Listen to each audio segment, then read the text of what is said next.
This week on RSBANDB Update, Necromancy arrives and we talk through our early experiences from getting started to nuking mobs to performing rituals and conjuring our friends. We discuss onboarding and how it is changing combat.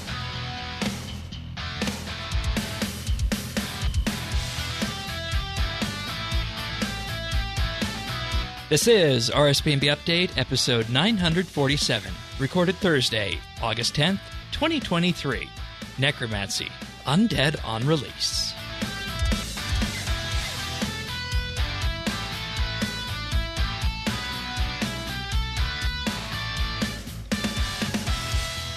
Hello, everybody, and welcome to another episode of RSBANDB Update. Yes, this is a special occasion. This is Necromancy launch week, hence the reason this is video RSBANDB Update back at you again to discuss the unveiling of RuneScape's newest skill.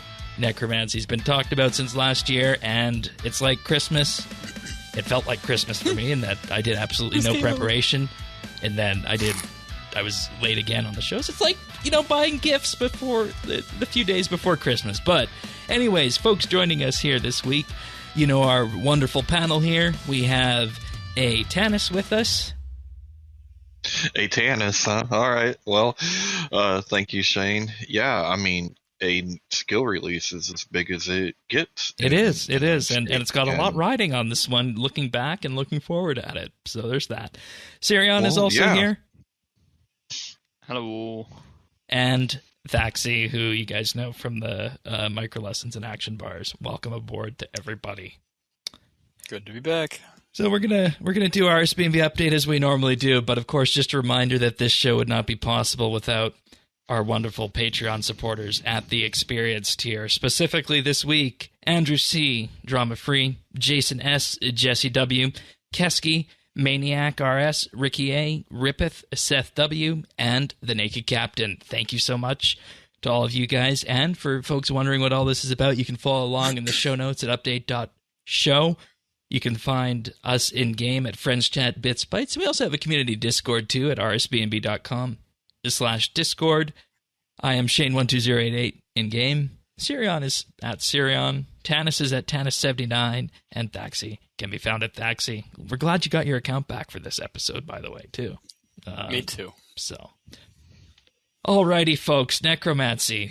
The biggest... Is this the biggest skill launch, or was that archaeology?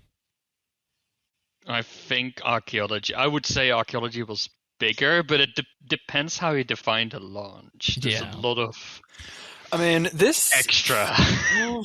No, I'd say archaeology, because archaeology launched with all of the mysteries, all of the, there was a lot of, I was going to say, no, this has all the story components. Arc probably went. Still love Arc. Don't get me wrong. Great skill.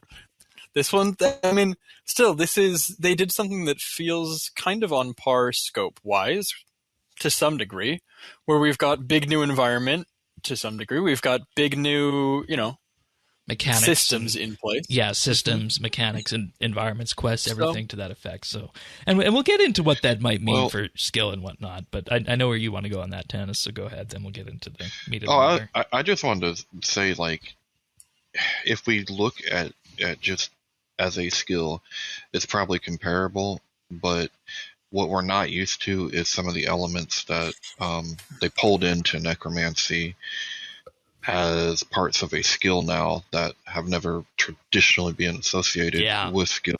Yeah. That process started with archaeology, and now we kind of see this progression when it comes to Necromancy. So I'm starting to see this dichotomy between what a traditional skill may have been and maybe where they're going with, towards the future. And we'll see if we could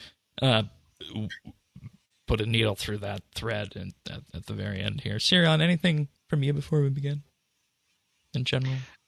I mean, scope-wise, you can't really compare it, right? Archaeology was super heavy on the environments, if you think about it. 5 completely new environments. So most of them actually with multiple actual environments. Yeah. You can't compare that. Is big, but in size maybe slightly larger than Carrot Ed, I would say. Yeah. Yeah, maybe and twice carried out at most. And the Necromancer's Fortress is not huge either. Yeah. Like they did some other environment work too. I think we're going to talk about it, but like the Necromancer's Tower, if you haven't been there yet, looks gorgeous. Yeah. And the interesting part about all this is we're all going to archaeology because we know what a launch archaeology was, and necromancy was inevitably going to be compared to that. So yeah. On that, here we are. We're going to begin this episode by talking about what we've been doing with it, with necromancy thus far. And Tanis, I'll go to you first. Where are you at? What have you been training? What's been your general experience so far? So I went into it just real organically. Okay. I've talked to my friends a little bit, but I pretty much have just experienced it, myself. Yeah. And I'm probably, I'm probably 71, 72.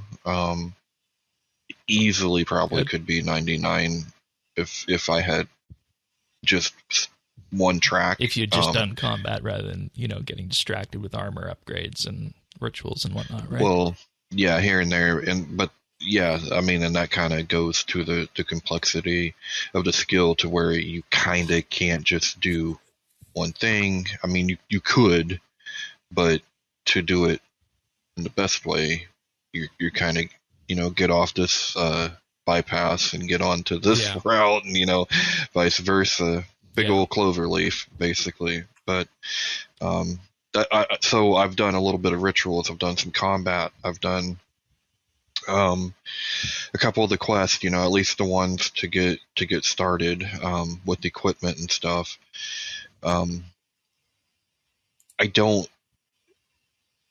It's so new that it's really hard for me to kind of make determinations about it or anything right now, because I'm so just into the the 99 120 training part of it.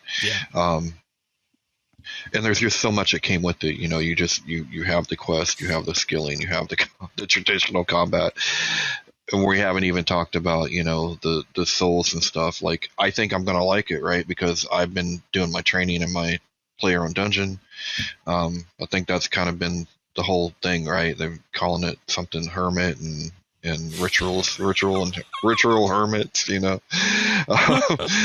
but it seems to be working pretty well for me, especially once I got that ghost and I had like another way to heal. Like, I'm like, oh, okay, all right, this is kind of what I was hoping it was gonna be like. And that's me, someone that doesn't know shit about RS combat. All right, fair enough. Sirion, what level are you at, and what have you been doing with it? I'm at level 47, so I'm not actually very deep in the fun of having a full-time job. Yay! So I've been trying to squeeze out as much necromancy as possible, knowing, I have this sort of sixth sense that I can't look at games the same way anymore ever since I sort of worked on my own and I sort of get how game development works. So whenever I go into a skill like this, I immediately start picking up on certain things. And to be honest, it took me a while to warm up to the skill at all. I'm starting to see mostly where they wanted to go, I feel. And I think there's definitely really strong aspects to the skill. They do what I expected. They don't go beyond what I expected. And that's sort of, maybe my expectations were too high. Of course, they had amazing track record with the one skill, previous skill. Let's not talk about the skill that came before archaeology. Was it even a skill? Which different match? times, right? Different times. Okay. Back when elite skills were, but like overall, trying to be doing some rituals. I've been trying to force myself into going out of my comfort zone and trying out the different parts of the skill. Good. So doing combat is like, and I think, the skill doesn't sell in the first 20 levels, which is interesting because that's kind of the free trial you get as free to play. And you definitely need to get pretty far on in the skill, I think, before it starts being fun and interesting. Like, I think for me, sort of the moment where there was at least, some positive. Well, some positivity sounds so negative. That's not what I mean. But when I started sort of seeing like, oh wait, maybe like I could have fun with this, was when I started using the channel ability that just started hitting everything around me. Like I was in the Lumbridge catacombs, and the entire room just started being hit. I was like, oh wait a second. Yeah. That's sort of so especially on the combat front, I can see it. I hope that over time we'll see some quality of life fixes on the more ritual aspects. I think we'll talk about it in a moment, but I think on the combat side they did what they promised. I kind of hope they would have gone further. I think that was my expectations. I thought, this is a new combat style. It's going to be different from like level 1. Like throw everything out of the water. It is. To be fair. No, not from level 1, because you get the basic ability. Yeah. You get rituals, but like, I hear what you're saying there. We'll get into the abilities and whatnot and how that all lands. You're pulled in a lot of directions at early levels, and that can be challenging for sure. To know what you're doing. But I think. I mean, I'm not very into normal. I'm not into magic or ranged or melee, right? Which makes it hard for me to compare. So I knew going into this that I wasn't gonna feel whether it was different. You aren't going to feel it in your bones. In your bones. Okay, bye. No, all right. The undead puns will continue. All right, Thaxi, what have you been up to? What level have you got to? I am up to 77 now. Okay. At time of recording. Yes. And I have done everything up to this point that is available to me, with very limited exceptions. I haven't unlocked the tank armor yet. I'm working on that task list as we speak, more or less. But aside from that, I've done all of the quests up through Tomes of the Warlock. I've done all of the killy tasks up through getting tier 70 power armor. I've got my tier 70 power armor, my tier 70 weapons. I've got my Zook cape. I've done the quests and the tasks that are available up to this point. And I've Iron Manned pretty much all of it. So the only things I've bought are bones and ashes, because reasons we don't have to talk about, I didn't have them. I had a stack like 5,000 ashes, and they're not in my bank anymore. Amazing they took those too. Everything that was tradable and anything that was augmented is gone, and a couple of other things. But regardless, so I bought myself like 600 ashes and a few hundred bones, and otherwise I've made all my own ink. I've made all my own runes for using incantations and stuff, which is an interesting system that definitely has room for growth. But no, my experience with the skill has been really kind of diving into. I've done all the post-quest content. I've done all of the achievements that I have access to. I've talked to all the residents of as they've come in. Task sent. That's interesting. We'll talk about that after too. The task sent, and then there's some fun achievements as well in this city, like taking boat tours and hunting down people. Is there an easy way to sort of check like which people we haven't spoken to yet? That would be nice. There is. Okay. In the achievements for it tab, there's a list of all the people. Oh, great. And it has the achievement for it is a drop down that shows them all. Nice. Is there any like tangible like reward with that? You get souls. Anything? You get a boatload of souls. In some cases, literally. So as in they come in on the water there, and that you can see them. There's several of them on the water. Yes, that's true. I am literally speaking. I also have to say. I've got a few hundred from that, probably. Sorry for taking us off track this soon here, but the puns in the examine info too are wonderful. Always in the skill. In particular, you examine the gondolas. Their examine info is going once, going twice, gondola. That's going to be my new thing, I think. Oh God, no! Oh God! It's just a lead into every show. It's not 1, 2, 3. It's Yeah, that's Going right. once. For people who've listened to Going pre-show twice. before, it's not in Gondola. 3, 2, 1. It's on 3, No. 2, 1, gondola. Gondola. Oh god. Anyways, sorry No. for interrupting you, Thaxi. Anything else, or should I go? No, I've done about 800 rituals, I think, at this point. To make all my ink and do all my communions.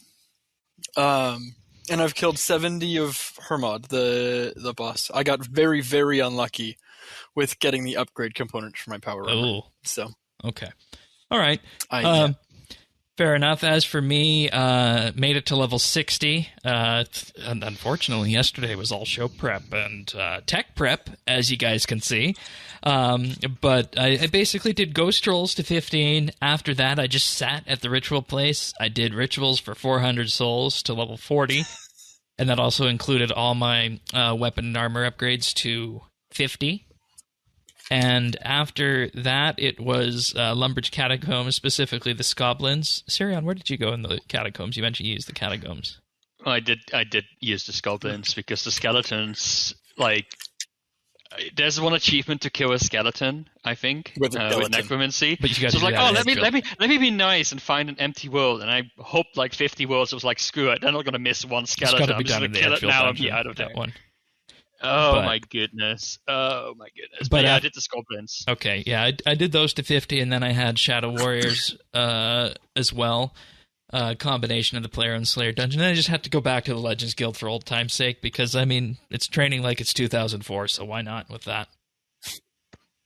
And, you know, that is how we did combat training back in the day, folks. You went to a certain area based on your level band and just trained there. There was none of this thing called this certain skill Slayer. Only if you didn't do Slayer. No, this was before Slayer. This was before Slayer. 2004? When did Slayer come out? 05. January 05. All right. Back in the day. Yeah. I've All done right. 8 Slayer tests. So we've I've all done been 8 combat immersing videos. ourselves in having fun with necromancy, I think. So even Sirion has come around to it, which is wonderful. But I want to talk a bit about the tutorial and the onboarding first, because we're kind of back to that same thing where we're doing quests for onboarding with this, aren't we? Yeah, I Wolf thought Whistle? when they killed Wolf Whistle and Druidic Ritual, we were gonna be done with that. It's interesting because in old school don't they forget actually Rune added new Mysteries. quests. Don't And forget Rune Rune Mysteries. Mysteries. Come on. Was it a hard blocker for that Yeah, quest? Yes. it was. You can't gain XP in the skill with that. Even in old school to this day, you can't gain XP. Old in school you Rune Craft can, with I the skill. think. Rune Nope. Mysteries is a soft one, but Druidic Ritual and Wolf Whistle are hard. You to can't balance. craft runes. I believe you can make tiaras. Okay. It's weird anyway. But they even added like new quests for like construction and Slayer in old school Yeah, as well. and that's the thing. We're back they're to this optional. now. And this is pretty much you're pretty much locked into that. And I'm going to be a little bit contrary based on what we said in the past. I actually think this is okay because they introduced the lore of the skill with this, specifically how we're doing this consensually, as they said. Is it bad for a quest to have some lore baked in that you can spacebar through? I think that's important to note, and a quest point attached to it. Is it bad for tutorial to have that? That's a Game good design. point. That's a good point. I Syrian? don't think It's up to you. it is. I think the introductory quest was okay. It feels a little bit weird that the rest of the game doesn't do. You get it. killed by a sword. Okay. I think the thing that surprises me a little bit is the quests that come later on that introduce the incantations and Rune crafting and yeah, exactly. Like yeah. those.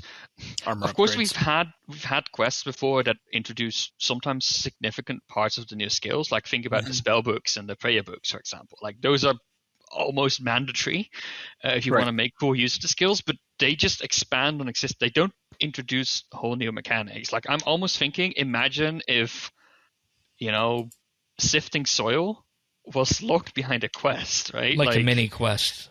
Or if whatnot. The archaeology if tutorial kind of does lot. I mean, yeah, but it's not a quest. and Yeah, it's- you don't get the quest points for it.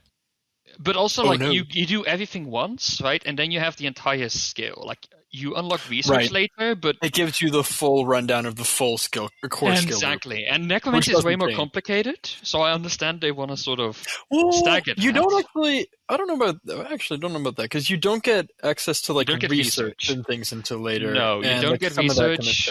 And to be fair, that was a mystery in archaeology. It was a mystery to unlock the research team. Yeah, but you sort of get it as part of your the first level. What are they called again? Qualifications. Level 20. It's the first level 20. Yeah, it's the first qualification, the first rank you get in the guild. I want to bring this back to necromancy because I'm trying to figure out, does this work? Like, I feel like it worked, but I'm not angry about it. But it feels like it could have been more tutorial than quest. It's a little bit funny because you can use some you set the modifier glyphs, for example. You never really get onboarded until you do the quest, but you can start using them. Well, those alteration glyphs never get onboarded. It's the only thing in the skill that has no explanation that it exists. It's one line. It's one line in a quest, and you have to see the drop-down menu and the ritual. That's the only thing that they really didn't tell us about. Well, there's one line. Everything else I think is pretty well. So. I mean, there is one of the stories. So, to me, the quests so far, I only have 2 that I haven't done, are very much split lore and tutorial. Yeah. And there are, I would say, I'd have to check exactly how many quests we've done so far, but I would say that the necromancy quest is a little bit of both. The first intro one that's short, brings you into the skill. There's a little bit of both in there, and then I would argue. It's about half and half. The one to unlock Hermod, absolutely just a tutorial. It's hey, here's the boss, have fun. There's a little fetch section at the beginning, but really it's just here's the boss, have fun. But Tomes of the Warlock and Vessel of the Harbinger are real quests. I still feel like we're bouncing back and forth here. Does it work or does it not? Or should they have gone full tutorial?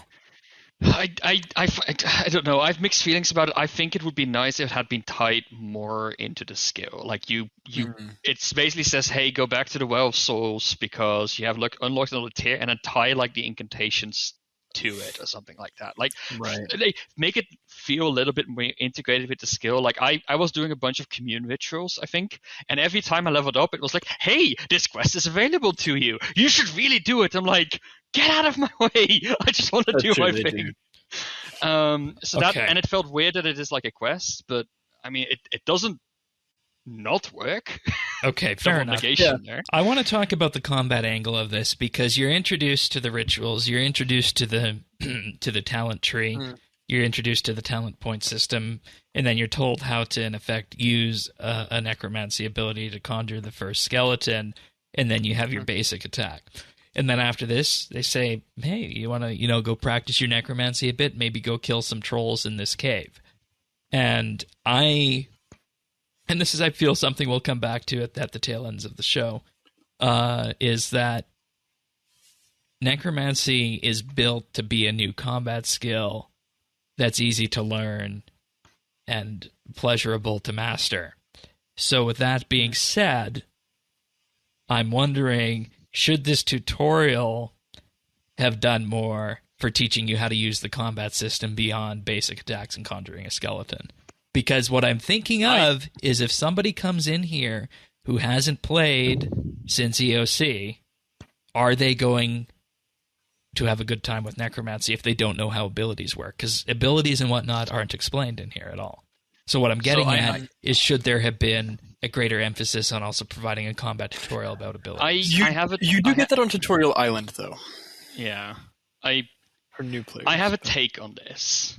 When I first was I really liked in the blog post how they were talking about the Finger of Death and how that interacts with the thing that gives you necrosis stacks. I don't know these ability names yet. I like that because that's an interesting interaction between two skills.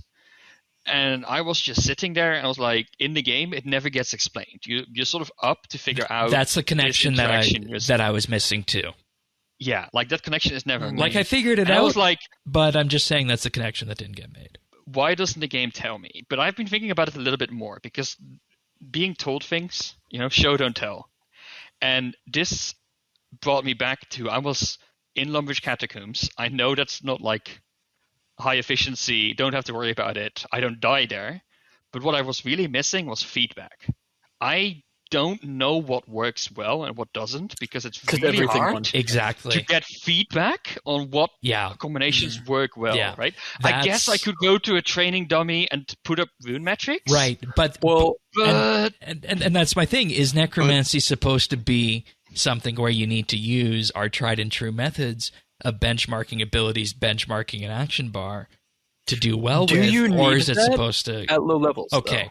Okay, yeah, that's a very good question. Do you need that at low levels? I don't think you do. Like at low levels, one-shotting everything just feels good. Like, you know, and it doesn't matter what you do. It's all just you use what's fun. And then when you get to higher levels, you can okay, I can kill Hermod in 50 seconds if I do this. I can kill him in a minute and 15 if I do this. Like, that's when you get to iterate on things, is when you get past, into levels where things have significant health bars. Mm-hmm. But like, I understand, and that's why I was trying to find some monsters that I could kill that had a little bit of high hit points, so I don't insta-kill them and I can experiment a little bit more. That ended badly, by the way. Let's not talk about that particular thing. I died to a fire fiend, but like my elemental in the Relica Slayer Cave, Pyre Fiend. Yeah. The challenge is I'm trying to sort of build up muscle memory and understanding of how. Like, I kind of want to do low-stakes combat to learn how the things interact. Like, I don't want to wait until I get in front of a big monster that, if I mess up, is actually going to be dangerous. I kind of want to... You'll end up dead. For sure. Well, yeah, but I want to kind of avoid that. And that is sort of what I'm missing. And that's not a necromancy thing, by the way. That's a combat system thing. That's a game-wide, yeah. And that, I think, is what is really hampering me in onboarding necrophagy the most. Like I said, I just hit buttons right now. Like, I can basically spam click Finger of Death because adrenaline, that's the only thing I use adrenaline on. Right. Go ahead, Tanis. That's going to change. Oh, I was just going to say, I guess I'm doing it wrong, because I just, new ability or whatever opens up, I put it on the bar. I was expecting Revolution not to work, but I mean, I put on my Revolution bar. Well, we'll have a conversation about whether you should Revolution things. There's a bug. Well, it doesn't always work. Maybe not, but as a layman, it's working just fine, because my gauge is, can I go kill some shit, do like I would in Slayer, and stay alive? Right. Everything is working just fine for me in that regard. And I'm setting my bar up just as I would any other bar with my ultimates ahead. You know what I mean? Like, my basics. There's a specific combination of summons based on unlocks right now that prevents you from activating abilities. Okay, so there is some jank that needs to get. Well, then I've got some. We'll talk about it. Okay. Yeah. Right, but just as like throwing shit on a bar, I didn't have to understand it to make it work, basically. Right. And to change the original point on tutorials, before we get too far moved on, I would like to make a point of, the thing that I think was missed here with, again, I like the way that this was done. For me as a player, it worked really well. For the Spacebar Warriors, I think there's a lot that could have been missed. I would like to call us back to the Grand Exchange tutorial, which is a throwback, but hear me out, right? There were two. It's the loud, bombastic man with the microphone that if you wanted to do your RPG, your MMO RPG game, you could listen to this man scream at you and make you go buy stuff on the GE and come back and be ridiculous. Or you talk to the man with the briefcase who tells you what you need to know and you move right along with your life. Yeah. This game doesn't have a man with a briefcase. It has Ted. Ted is there to, if you miss something, Ted will just give you the information straight. But it doesn't, give you the option at the get-go of, do you want to talk to Ted, or do you want to talk to Malignius Mortifer in Death? You get given Malignius Mortifer in Death, and then if you space for that and you screw up and you realize you don't know what you're doing, then you have to realize you have to go talk to Ted.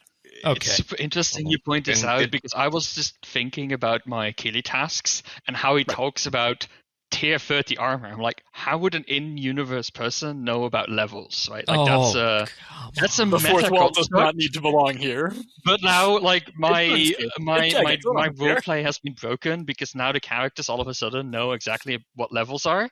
That to me, like, it sounds really weird. Does it really matter that much? I don't know if it does. I don't know. I want to go back to Tanis on this tutorial before we move on. Did you have any problems with the accessibility at all in the tutorial? So yeah, I mean, here's the thing. Like before this, I coming into this, I thought maybe because this skill is so big that maybe they had to cut down on certain things. One of those being the onboarding or the tutorial.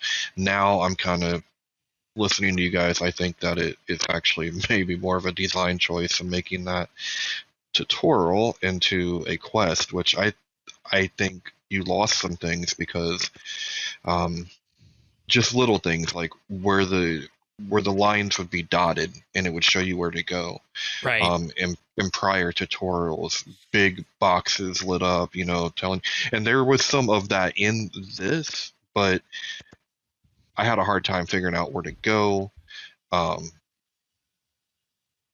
The biggest accessibility hurdle I have ran into is that pesky thing. What is it? Other players. Okay. The Particles are a problem. You are right.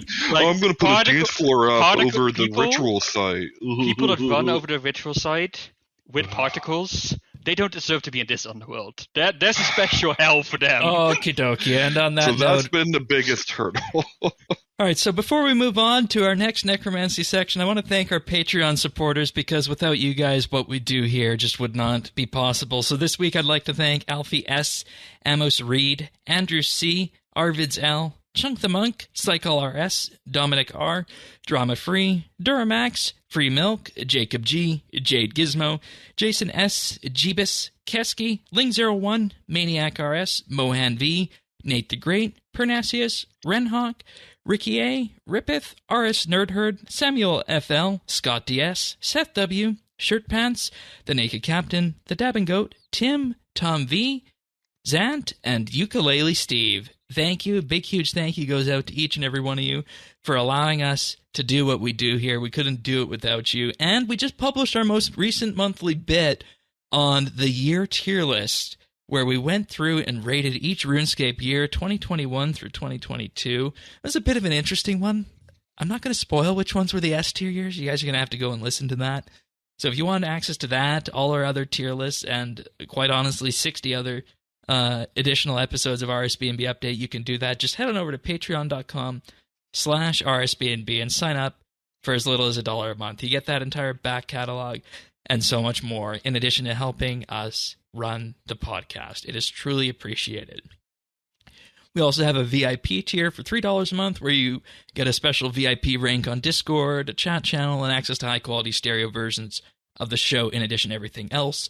And we also have our Insider tier, where for $5 a month, you'll receive a shout-out on the podcast each and every week, and gain exclusive access to the outtakes we use to make the clip show at the end of the year, including a Christmas card in December. And I can guarantee that there are some video outtakes from this week's episode, so Patreon supporters will gain access to that. Thaxi chuckling aside, it tells you exactly where we're going on that. Thanks, but mate. of course, a big, huge thank you to everybody for allowing us to do what we do here. Patreon.com/RSBNB. Thanks so much, everyone.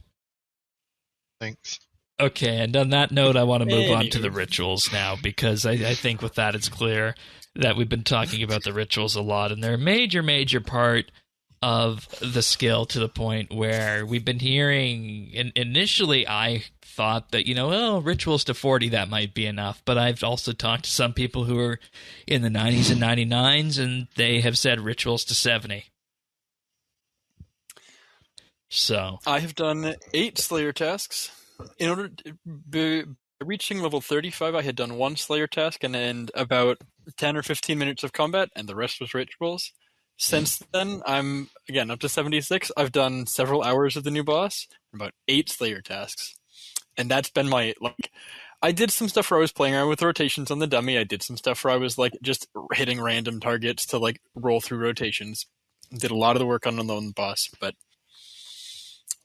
and there's a reason for that. Yeah, I think. And that actually, in addition to the rituals, I feel like we can just kind of gloss over quickly the rituals. The fact that when we look at them, we have a number of types, from communion to necroplasm to the ensoul materials, the ensoul essence rituals, and what these are is in effect your resource gathering aspect of the skill to allow you to unlock more abilities as you progress forward. To me, the main problem with the rituals is that when you do the tutorial, it basically tells you just put this glyph there and this glyph there, and like no questions asked. And it took me a while to sort of start getting a sense of how to best manage like glyphs and rituals and how they sort of relate together and how they reuse and deplete and all that.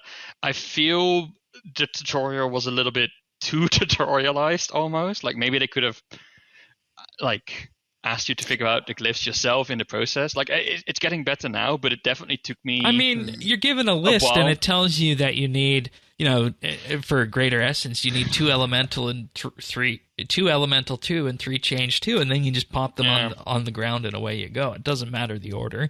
You throw down some candles and you make a chant, and somebody's listening to this podcast in an alternate universe and they'll think we're crazy. Sure. Like, there are some ways, like, and I think Syrian will back me up on this, that there are things that they, like, if you were a new player who didn't, like, or you were coming from old school and you didn't know that the minigame interface was a thing that you could pop open, if you don't have the minigame interface up, you have no way to know what you need to put down for this ritual unless you go back to your focus again. Like, there's not, like, the laundry list of finding these things, not incredibly onboarded well. They don't, again, unless you look at that drop-down menu, like, unless you think to click the bar at the top of the thing, you don't know about the alteration glyphs, which, again, not a big deal until you hit, like, level 60 or so, to be honest. They're not really worth using for the most part before then. Yeah. But, like, there is some stuff with the rituals that like you could very easily not have any idea what the heck is going on with all of that. Yeah, I think the rituals is because that's sort of the first thing you interact with, was one of the things that immediately sort of put me on edge with the skill, because the UX, it's not quite there, right? Like there's just tiny little things where, like, for example. Yeah, give me an example, because I think actually rituals are one of the better designed systems here. So one of the things, for example, is that you, from the location where you choose to focus, you can't actually see how much of those ingredients are in your chest, right? So so you can't see the chest contents. You can see the font color is slightly different if you have that element or not. But I, with my pretty good eyesight, can barely see. You didn't even know, right? No. Yeah, they're white versus gray. Where is white versus gray? That type of on the pedestal. You click the pedestal when you're selecting your ritual component. If you have that bone in your component's chest or on you, it'll show up as white. If you have it, if you don't, it'll be slightly grayed out. It's like the color difference is so minimal. You don't see how many of them you have in your chest. You have contrast. I'm looking at that right now, and I'm just noticing that. And that's like those tiny little things where I'm like, does it really need to be such a new? Like, I wish that interface would be a little bit better. Like, I would like to see what's actually in my chest a little bit more clearly. Also, the numbers would be great. Like, why do I have to run back and forth across the thing just to see? Like, it should say, for example, like 1 out of 257 Eric bones that you might have. It's like, I'm going to go back to archaeology because you have the material storage, but when you're in the make X interface, you can see exactly how often you can do that ritual. Like, that would be nice, for example, because durability is often in multiples of 6. Do I have enough ingredients to do this ritual 6 times in my ritual chest? Like, that's the kind of things that it's a little bit clunky. I also ran into trouble where if you click on the glyph and then you click the make X interface, it closes the make UX interface. It doesn't show any progress bar. It shows an animation, but I'm like, I can move to the next glyph now. Nope, that cancelled my action. Like little things like that where and you know, to be fair, I'd imagine those would get fixed with time.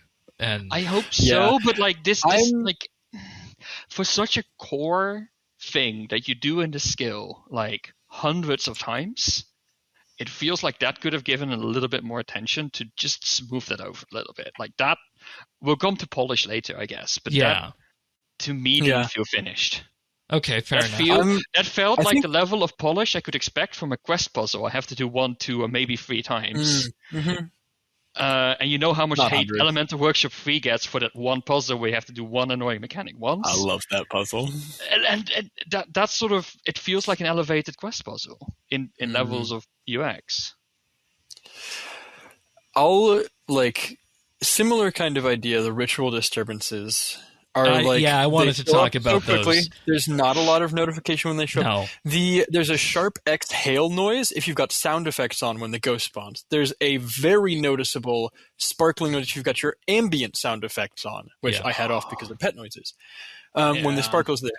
But they only, each of those things last for about 4 to 5 seconds. When the shambling horror shows up, there is no sound cue. You know what they need to do with this? I wanted to point out that this was an issue in that, and I want to talk to Tanis about this too, because I have good eyesight, and I wasn't able to pick up most of these things by the time they'd be gone. Well, they need to bring them in like they bring in the Saren spirits. Have you seen it? And I'm sure they'll fix this. Like, this is it's an issue that everybody's complaining about, all of these things. But people are complaining about that, okay. It has a sparkle. It does, but it is inconsistent. I don't know if it's proximity triggered or if it's like based on the number of particles already present that it doesn't show up sometimes. But there is, when you click on it, there is a sparkle on the glyph it's going to, but it's very faint. It's not there all the time. Like, I have a screenshot of it. I know it's real. I'm not gaslighting myself with this. I swear to God. And please don't gaslight the listeners. But there is like some notifications for these things, but they need to be made way more clear. And the ritual site is it's a high traffic area. I don't typically like instancing, but I'm like I like it would be nice if there's a social aspect to doing rituals, right? Because you could it's fairly after this sociable. Week, this place should calm down a little bit. Like, you might see a couple of people here on Busy Worlds, but it's release week jitters. Yeah, and it's going to be like this for a month, you know? Yeah. Okay, Tanis, how if you haven't done it, go for it. Yeah, Tanis, how are these for you? Because I know not good. I mean, I'm lucky, you know, at the end of the day, rituals are basically like a third of the skill, right? Like, it's one separate kind of loop that you have to go through. But like for me, the progress bar sets right over the top of the pedestal, so it makes it real hard to right click and hit repair all. Usually when I do that, it usually picks up a player, and so that's a pain in the ass. Can you move your progress bar, or is your interface? Well, that's what I'm wondering. I'm not sure. And you can. It is a movable UI element. You have to go into your edit mode. You can move that. Mine is to the top left of my screen. Okay. Now, the other thing, though, do the soul like skulls go with it? Because those are also right in the middle of my ritual site. Okay. And then on top of that, you have all of the traffic. You know, I kind of I think you guys think I'm joking about the whole like little mini game things. No, seriously, I've never seen one. Like, I don't really know what you're talking about. No, like, I've never turn your ambient sound on. You should be able to find the sparkles, but they're 5 seconds long. They're fast. They really are. They're not friendly. The sound for me, like the sounds fall into like the background music is also fairly ambient. So for me, it sort of filters away. Like, sound design wise, like the gong, like the bell when you're done, that's very obvious, but that's the only obvious sound effect. Oh no, turn your ambient noise on. Those sparkles are aggressive. Same with the I don't want the pet noises. Yeah. I don't want the people with the zombie noises are cursed. I don't want the zombie override noises. That's why I turned mine off. The zombie walk noises. Oh my goodness. Well, yeah, and like I said too, and people are spawning like the whole dance floor thing, which covers up the runes. Shane's like, hey, have you tried the accessibility mode for? I'm like, well, it wouldn't matter if I did because they banned a lot of that. They hotfixed out so you can no longer use specific emotes, and like challenge gems can't be placed anymore. You can't light fires on the ritual site. They hotfixed a bunch of that stuff out a day or two ago. Thank goodness. Yeah, the fires were a pain in the ass, although you got ashes at the end of it, so hey. So, what you need. So what I'm going to say then is that the biggest issue then with the rituals is just the random events being too quick and hard to pick up on. Because, we got people here with good eyes and good ears who have said that. For me, like I get what they're doing here, right? Like this is the attentive versus non-attentive gameplay, and they're trying to make a difference with that. But I also find it so jarring when I click on the ghost. I run away. Like I'm so used to things like Stare and Spirits and Fire Spirits. So just you click it. And you have to run ahead. Now you run away. You interact. Like it all just it makes me feel like, you know what, I'm just going to not bother, and I'm not going to feel, but that kind of makes it a less viable training method, because the random events are actually, they're really good XP at the high end. You get the memorize out of it, which is really good for my communing. Doing rituals, doing like my commune rituals with 180% soul attraction, they're almost 2/3 of my XP. Yeah, exactly. Random events, if I'm able to catch most of them. So that for me, that definitely also needs, It's not good XP, mind. You should do combat if you want XP. This is not an XP training. Like this is a side quest, but they're not. It's like chip XP. Yeah, it is for sure. But it's still an integral part of the skill at the end of the day. Yeah. So we talked about how it works with drawing them on the ground and getting the materials. I'm sure there'll be a wonderful calculator or spreadsheet to come out eventually on that. We talked about probably already is. Let's be honest. Yeah, we talked about the question of the random events and the accessibility of the whole thing, and we did briefly mention that the alteration glyphs are only briefly in a line of text onboarded in one of the quests. And I think with that, I'm content to leave the rituals here because you do the tutorial. They're your resource gaining method of ectoplasm and souls for the skill. Oh, I'm wondering. Talent points. I'm wondering if. And maybe when they put a bank chest there. Yeah, that really needs to happen, because right now I have to use. So that's something that I'm sure we'll touch on that. We'll get getting there. Around not fun. I want to look at that. Quick note for the viewers: if you haven't yet played around with skyboxes and filters at the ritual site, it is easier to see things for me, especially with the warm filter on. There are some skyboxes that can make things brighter. Try Eclipse and try the Menaphos desert ones. That would be my recommendation. If you've not yet, those make things much more vibrant, so it's easier to see the ghosts when they spawn because things aren't all blue. Good. The last one of site is actually green, so I would recommend just give that a try. Things become purple and green if you turn on just the warm filter. That's what I currently use for my rituals. This is what I was gonna ask Tanis as well. Like, I find that the entire city is shades of purple, right, and maybe some blue. I have trouble getting around. Like, I feel the atmosphere fine, but it feels very monochrome. Like that, contrast cannot be good here, right? No, it just looks gray, just flat gray. And the world map doesn't help either, because half the land is missing. The half the world map is missing at a time, depending on where you are.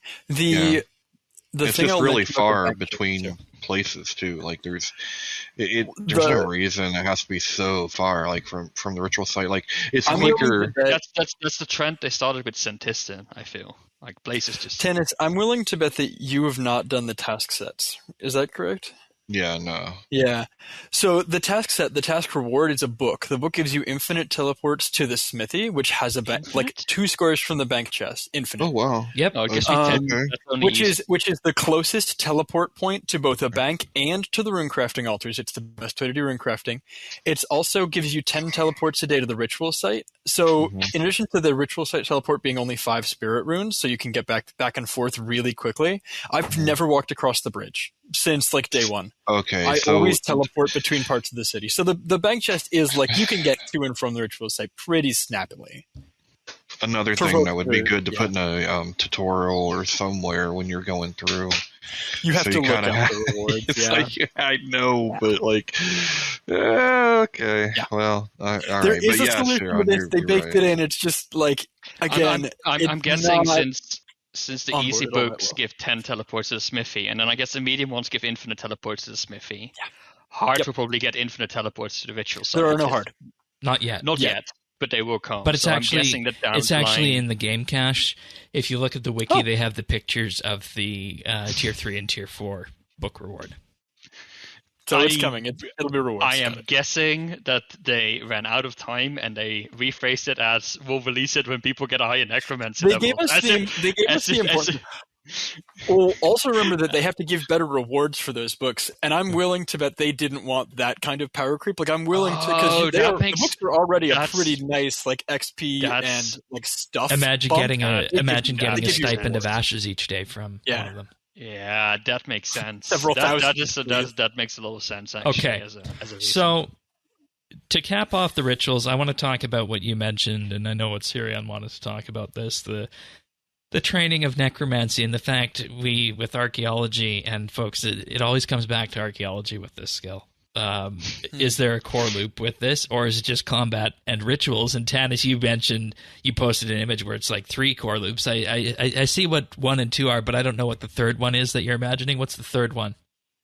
It's the equipment, right? The equipment upgrade, right? Okay. Yeah, because. Yeah, combat rituals and you're trying to. It's almost like you're trying to keep these things in balance as you go, right? Yeah. You got to do a little bit of all of them. You got to do rituals. You got to do your tasks. You got to get some talent points from doing combat. Yeah. That's fair. Yeah, and they each have their own kind of loop, right? They each have their things that they would do. When you think of archaeology, you excavated, you restored. You screen soil. You screen soil, right? And rinse and repeat. Well, this is kind of the same thing. If you look at the equipment, okay, you get the stuff that you need. Well, now you put it in sold. Now after you insole it, now you have to go smith it. Right, and so, but every one of them's like that. Like the ritual components, you do the same. Then of course combat. You build these, and then you do this ritual, and then combat is combat. Yeah, I mean the equipment is maybe similar to what he did with the soil box, right? Which you upgraded over time. That's a good analogy. I think that's a good analogy, and I think those kind of elements to a skill are incredibly powerful because it means that if you get lost, you can always sort of go back to that. Let's not talk about the requirement to kill Ambassador and Nex though for the shush. If you need 290 power gear, you're make a friend. Yeah, no, but I agree. The armor things are sort of good, and I think it's a good line. I think the rituals. I find it hard to identify a single game loop, right? Because you're sort of achieving different things with the rituals. You're both doing the communion rituals, and you're doing the resource rituals, which they're same but different. I mean, if you're to Iron Man this out, and make your own ink. You need to do the necroplasm rituals to get the components to add to the ashes to make the ink, and then after that you can move in to the communion rituals to unlock the souls. So and maybe that's a bit of that there, and then just have the ensoul materials and whatnot on the side. Well, and that's the other fun part of this too, right? Because the equipment and the ritual side, those further break down into 2 circles between the gathering and the production, right? So this is the first time, this is kind of the revolutionary part of the combat skill, was they also put the gathering and the manufacturing part into the single combat skill. So you have to do it all, whereas before that was all broken down into different skills, kind of determine different things. But you could totally see if they had their way, when people talk about this is how they would have done combat, you would have gotten the melee skill, right? You would have been making your own we'll talk about armor. You would have been combat differences. Sirion, you said that to me, right? What? that if they were to make the melee skill, you would have had a similar thing like that? Like what? Like if you combine attack and whatnot, you need to make your armor, or am I imagining that Tanis told me this and I was thinking you told me? You're imagining that because I don't think I've talked about melee. Okay, fair enough. Sorry about that. I mean, Or what was the other? The rogue one skill or of the whatever. challenge, like right? even if we break it down into sort of the ritual aspect and the combat aspect, I've never found that combat had a particularly strong game loop. Like it's not something that you just kill things. Find attracts me, like sort of keeps me going, but fine. The especially early levels, the thing I ran into is because there's sort of two major aspects to the skill. I was almost continuously sort of asking myself, am I actually doing the right thing? Am I working on the right side of the skill right now? Like we talked about this a little bit in pre-show about archaeology as well. Early on, you're like, am I at the right dig site? Should I really be doing the other thing? But that felt to me a little bit more like I will get around to the other dig site later and I'm not losing out anything right now. Whereas with combat, I feel like I'm missing out on incrementally getting these abilities and getting to know them. If I do too many rituals, I'm going to go back and now I need to sort of catch up on everything I've done there. And if I do a bunch of combat, I need to catch up on rituals to make sure I have enough souls for all my talent points and all that stuff. So it feels, I don't want to say stressful, but it feels like a burden to have to balance these two. Because if it can go out of balance and then I need to back up and I'm sort of running behind at that point, right? Like if I do too many... Yes? Hear me out, because we've talked about this before. Like, this has been one of the things that we, talk about all the time with RuneScape. The core gameplay loop of RuneScape, to I think a lot of us, has been, I need to get this thing done. Mm-hmm. In order to do this more efficiently, I need to go do this other thing first. Yeah. But in order to do that, I should go do this other thing first because I need to unlock this to get that. And you end up this string like 8 levels deep where you're like, I want to do this, but we're currently here, so let's do this because I'm gonna have to do it eventually anyways. And this skill to me is like that on steroids. It is. I want to upgrade my gear, but I need to do the rituals to make the components first. But in order to do those, in order to do that, I need to do these. Like in order to access these incantations, I need to go do some combat, and then I need to do more rituals to get souls. Like it forces you to do that gameplay loop. It's no longer really optional. Like if you want to optimize, your optimizing is like, I've got this huge list of things that I could be doing, and I'll tell you that by about level 70, that list is done. I mean, by that's the time you good. hit 70, you've had the chance to experience it all. You've caught up on tasks. You've gotten a chance to use all of your abilities to gain several 100,000 experience in combat. Yeah.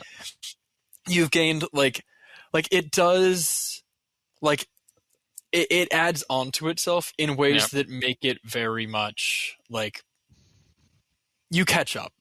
But it does start off with this huge, I have so many things, and my brain wants to be efficient to do them all right now. It's not even the efficiency that, I don't have to be 100% efficient, but I feel that I can easily get myself in an unbalanced spot to such a way that I'm level 70 necromancy, but I'm still running level 50 everything because I made the wrong decision and didn't do my rituals back then, and there's no easy way to solve that except for catching up.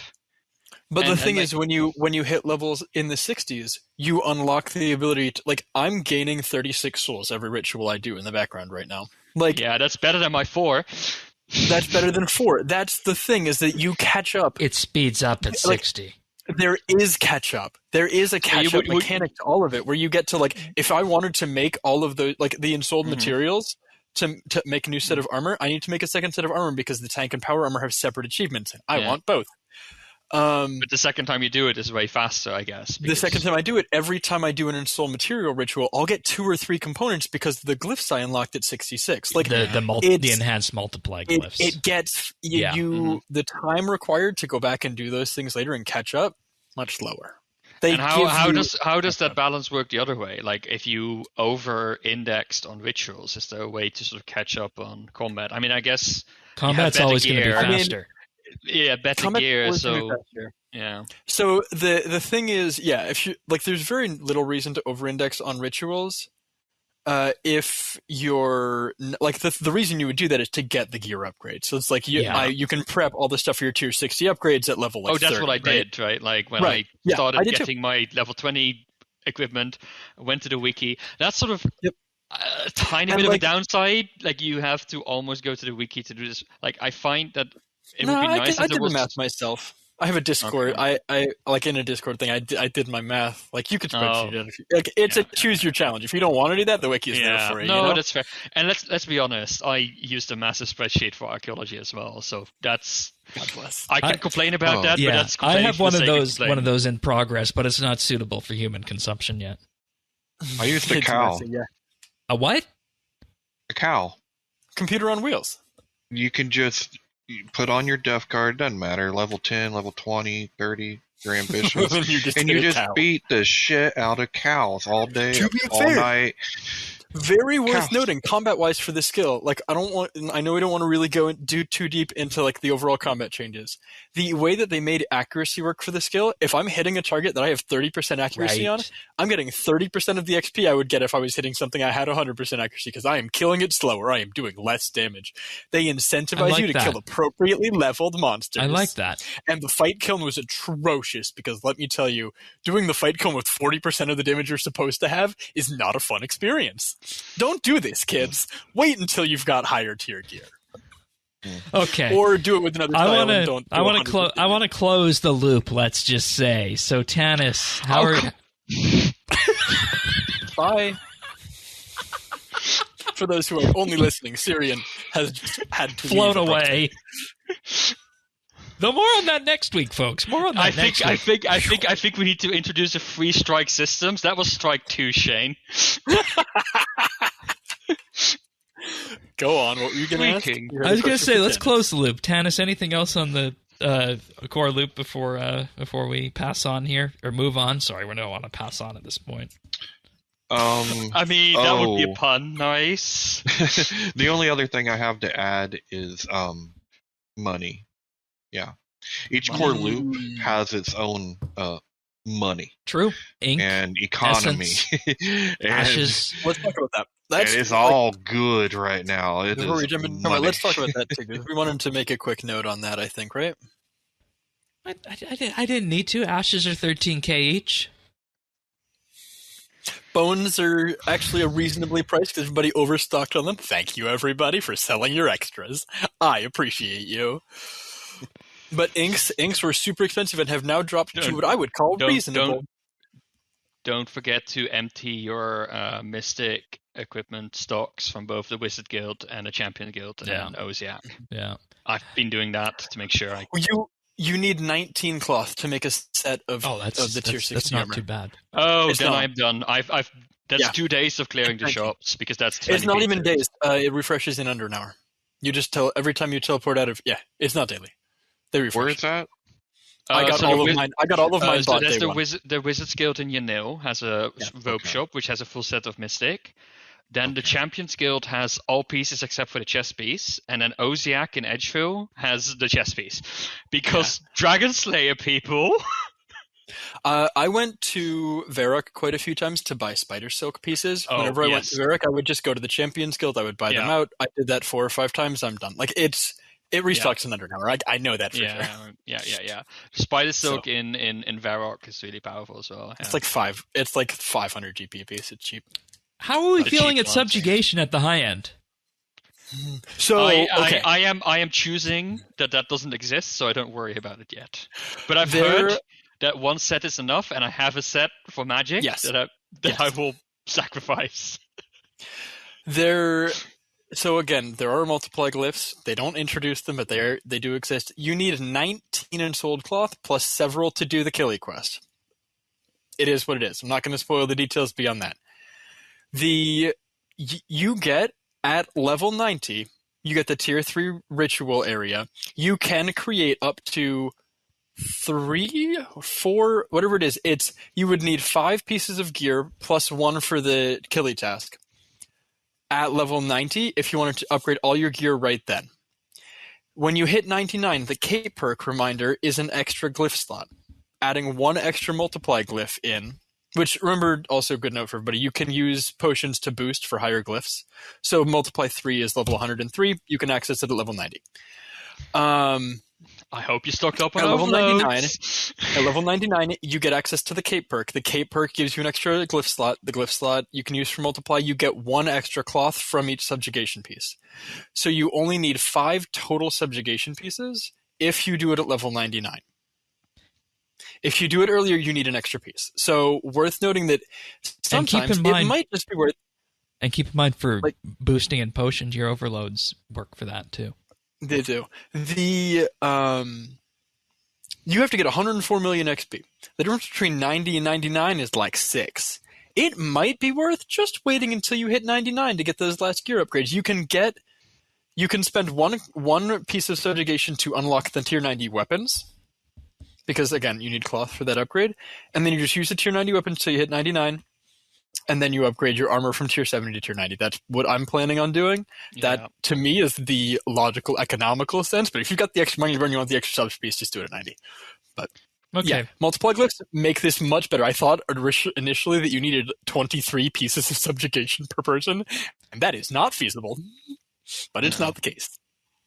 No, All I'm right. looking. I'm planning something similar. I think I have like a set of subjugation I'm using for magic. Guess I need to upgrade my magic gear at some point then, but I'd rather spend the money on that than spending it on another set of subjugation right now. Buy a set of the tier 80 God Wars 2 armor. Yeah, it's not terribly expensive, I don't think. Exactly. I don't remember which one it is. I think it's Saren, maybe. But. All right. Sirion, I kind of transitioned into materials there. Did you have anything else on the core loop, or are we good on that? No, I think we covered it. To me, it doesn't feel as clean as archaeology. Archaeology just gets me stuck in, and that's the thing that I haven't found yet with necromancy. Like archaeology, I can sit there for hours and just grind. Like it's one of those skills that's me with rituals right now. Several hundred rituals in. I'm on autopilot. I can listen for the sound of the event spawning for the most part. Yeah, pay attention if I want to, or not pay attention at all, and just get the rituals done. That's where I'm at with it. Once I found the repair all option, which isn't obvious, so I went around repairing everything one by one for like the first 20 rituals. Get your rituals. I want to say how I found the repair. The same thing, and then I want to say how I found the repair all option. I had this person on World 66 who was saying, "Do not use the repair all option. It uses double materials." That's how I found it. That person's wrong. There is a setting in game settings under Necromancy to repair only things that are fully degraded. I would make sure that you have that on. Yeah, because otherwise you'll repair things that are partially degraded. Good and to be fair, it's a good time to mention that as well. Then we'll move on into the talent tree and whatnot, and then get into the bit of a combat on here. There is an entire Necromancy option section under settings gameplay, Necromancy. And in there, all the toggles are there. You can add hit point bars to the ritual sites and so on and whatnot. And that's also... It allows you to turn off your basic attacks, which is fun. Yeah, I don't know why. No other combat style lets you do that. You can put hit bars over your glyphs? Yeah. Mm-hmm. Yeah, you can put durability glars, and every time you use a durability on it, it'll show you the new durability on it. Yeah. Oh my god, that should be the default. It should be. It is a little UI clutter. It's a lot when you get a lot of glyphs, there's a lot of checkboxes in there, and figuring them out is a little bit difficult, but it's all there. I need to take a look at that. I need to take a look Most at that. of those settings are just like, do you want this warning box to show up or not? Most of the settings. There's a few settings that are real. But, my goal is probably to get to the point where I can use dragon bones, because I have like a massive stack of dragon bones in my bank, and then just level 60 Syrian. Level 60, and then just grind out communes. You would need about 400 communes to get to where you need to be with just dragon bones. That's not too bad. It's not too bad. I'll see. I might have smaller bones around as well, but I'll see. Yeah, you'd also need like 400 of each ink. Okay. So the talent system is managed by the Well of Souls, and the souls are, of course, what we're harvesting when we do the commune rituals, and you also get talent points for every little bit of combat XP that you get when training necromancy. And with this, each tier in the talent tree also has a level requirement and a soul requirement as well. So to unlock Tier 4 at level 60, that's 2,000 souls. Tier 5 is 70 and 4,500. Tier 6 is 80 and 8,500 souls. And Tier 7 at the very, very end is level 90 and 35,000 souls. And also worth noting, Hermod unlocks at 3,000 souls, and Ratio, the TFN, unlocks at 30,000 souls. So okay. You do need, so there do are need additional for the random points. You do. You cannot get Tier 70 armor or weapons without having 3,000 souls in your will. Yeah, so that's what I'm doing, level 60 to 70. There you go. There you go. And remember to boost, because level 66 is the next multiply glyph. And the interesting part about this is that by the time you reach 120, you will unlock everything in the talent tree. I'm showcasing it right now on the video version. Yeah. I mentioned this in pre-show. There are 18 available things. You unlock them all by getting 3.5 million combat experience. I've said it before in the show. You need 104 million. 3.5 is nothing. That's a quarter of the way to 99. So right? you're saying then you can get the 3.5 million XP. Yeah. And just 35,000 souls and be done with it. So why'd they say it would take us until 120 then? It won't. Okay. There are additional talent points to unlock. I believe there are plans in future quests and content to give us more abilities and more things to unlock on that tree. Tier 7 is really quiet right now. It's just soul, yeah. But I would be surprised if there's not more in the lower tiers too. Yeah, okay. Right now, I have enough. Like, as soon as you get a talent point, feel free to spend it. Is basically what I'm saying. Is like, I have unlocked everything as I've done it. I have, again, done less than 10 Slayer tasks and like 70 kills of the new boss, and I have two extra talent points right now. So this isn't a bottleneck at all. The people were thinking this would be the bottleneck, but it's not. Not. I mean, you have to choose which one you want to unlock first. Yeah. Like, there have been a couple of times I'm like 1 point shy, but you definitely catch up. You definitely catch up. Like, the last tiers are unlocked at 8,500 souls at level 80. You're probably not going to have that. You're not going to have that many souls. Souls are really the bottleneck for unlocks, and hence why we say you have to do some combat. People are thinking rituals to 70 probably. Okay. Well, and again, like, maybe they slow down a little bit and you get this weird point between 70 and 90 where you don't have enough talent points for everything. But, like, I'm willing to bet Tannis has enough talent points to unlock everything already. Or close to, if he's... Where do you know where you're at immediately on that, Tannis? He's got 1 million combat XP. Yeah, you could probably give that a look while we're... I think I got like 11 points. 18 is everything, so... Okay. And... overall, how do we feel about the talent point system? I feel like looking at it from this perspective, it's pretty well done. It's basically a did you do any combat? Yeah. Check. Like, it's a check for did you do something? Great. It's gold star. It's nice because it makes sure that even if you do rituals to 99, please don't do rituals to 99, people. But if you do rituals to 99, there's still some progression to the combat, that's unique, isn't it? Like, if you think about any other combat styles, like, if you get the level and you do the quests, you get everything. That's you actually, buy the codexes. To be fair, that's starting to make this very interesting. So much money if you only did rituals to 99, because you would run out of communion rituals, you'd run out of like soul rituals, you would just be printing ectoplasm and essence. And I'm sure there are people with accounts right now, like 1 million alts, doing exactly this. That's what the archaeology alts are doing right now. Yes, absolutely. They're making each other. Yes, they dusted all the material gathering. Did your folks activate the fleet for this? Oh, dude, you gotta call up the reserves, man. You pull out this spreadsheet.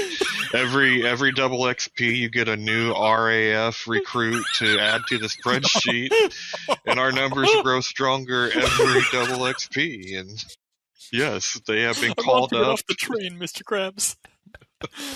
Yeah, everybody's making money. Okay. Yeah. All right. Anything else on talents, or should we move on to the nitty-gritty of what people have been waiting for? Let's talk combat, Shane. Printed show notes. What? Dead tree show notes? What's this? Dead tree show notes. Oh no! Wait, Necromancer? Are we reviving the tree? Oh my goodness. Okay. So combat abilities, or combat is split between abilities and conjures, or minions as people have been calling them. Where exactly do we want to go from here? Because I feel like initially we were a little bit concerned about how much damage we're going to be coming from the conjures, but as we know, once you unlock that conjure and you upgrade it and you hit the next level and it upgrades to the command version, busted. Holy crap. I'll let you explain. Yeah, we'll start with conjures. So, conjures are definitely the signature of this skill, right? Yeah. Up to level, I think it's 106, you unlock the ability to have 4 conjures. Currently, there are only 3 of them, so we know we're getting more. That is content yet to come. But with the 3 we currently have, the one you start off with at level 1, and your first 2 talent point unlocks, the skeleton and the command for the skeleton, that thing hits like an absolute truck. It wrecks people. That, for me, that's first thing on my bar, because the way the skeleton works, right? Skeleton does 1% extra damage every time it hits a target. Up to 25 hits, you will hit it target 25 times with it. The command for it makes it hit the target. The wording on the command is not great, to be honest with you. It says it hits 6 times. It also says it hits twice. What it actually means is it hits twice 6 times. You get 12 attacks in 6 seconds when you summon this thing. It does this is the rapid fire or the asphyxiate to draw comparisons of this combat style is the command for the skeleton. Also, it has no cost. It's not a threshold. You don't have to wait to hit it. You just hit that button and then it does damage. Lots of damage. And if your target dies while you're in the middle of it, you've got 6 seconds. You click another target, the skeleton sprints to another target and keeps hitting it. Still get your damage. It's great. I like this. This is a very good surprise, because when we first got it, I'm like, this thing hits 33% ability damage every few seconds?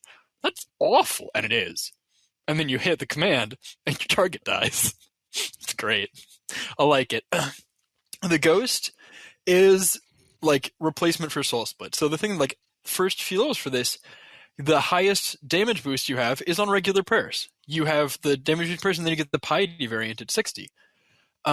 Those are your best damaging skills unless you're hitting a big target with Leech Prayers, until you get to level 90. Which is an interesting, nice to go back to prayers for a little bit. But that also means you don't have Soul Split. The Ghost Summon heals you for 175% of the damage that its basic attacks deal. So you're getting every 3 seconds or so, you're getting a 600 heal out of it. It's chonky. It's also worth noting that all of these summons, they hit for small damage, but they hit a lot, which evades the healing cap that you have on things like the Vampirism Aura or the Soul Split ability, right? If you hit more than 2k, the extra damage doesn't heal you because you've hit the heal cap for a singular hit from Soul Split. These are all under that cap, so you get the full Soul Split healing. Soul Split is effectively twice as effective on Necromancy as it is on other styles, except for those hits where you're really nuking something with a Finger of Death or your special attack or something. The summons are really powerful, and then the zombie the zombie command is Zombie Go Boom. Zombie Go Boom. So it just hits big numbers. I know I've been given the answer to this, but I'm going to ask it again and look dumb for the sake of the viewers. On behalf of the viewers, please thank me, viewers.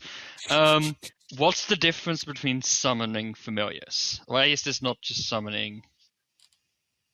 They're a little dumber. What did I tell you about this last time? I forget the context on this. I think you you can summon multiple of them. They hit really hard. My sense is that the summoning familiars have special abilities. These do not. These are just purely for damage. Well, they have the command, which is their special attack. Summoning familiars have one special attack. These things are really, really impactful in a significant portion of your damage. Where summoning familiars are more... they're also kind of a significant portion of your damage, to be fair. But there aren't any skilling like helpers right now in No. Necromancy. Not yet. Not yet. So Not yet. That would be cool. I mean, these don't last all that long. They're like cheap to summon. I don't know. Like the thing that is different for me about these is that they are about half your damage. Like it is. I mean, it's a really significant part of your damage, at least for me at this point.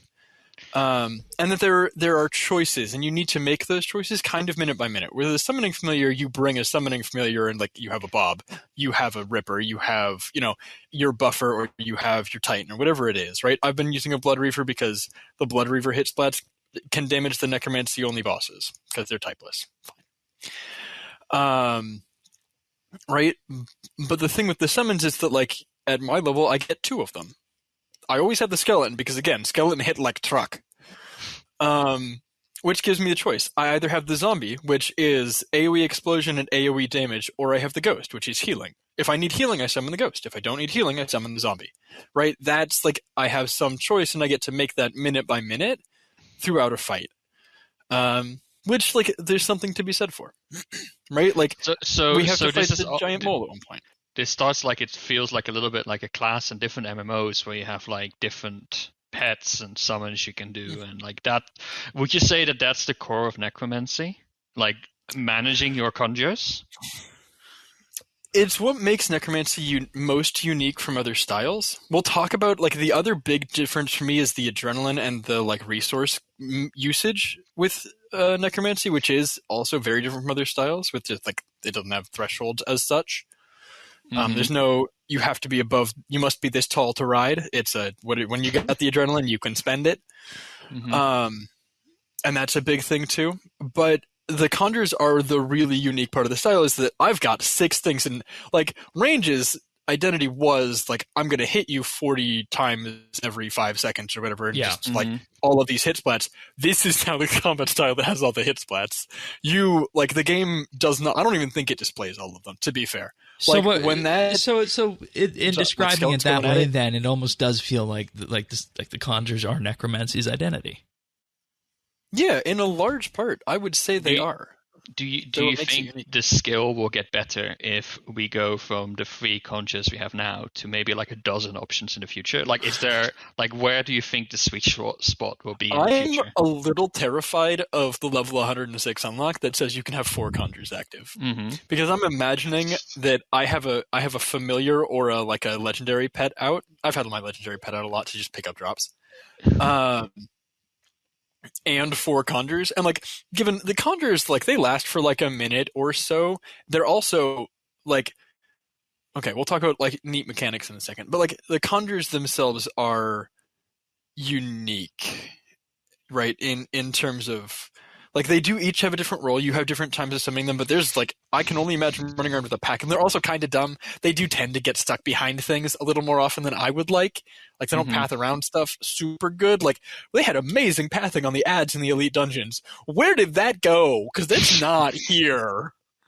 If they're standing on the other side of a fence from something they can't attack, they will not walk around that fence. You cannot call them to you. You got to run away and hope they spawn next to you. Like.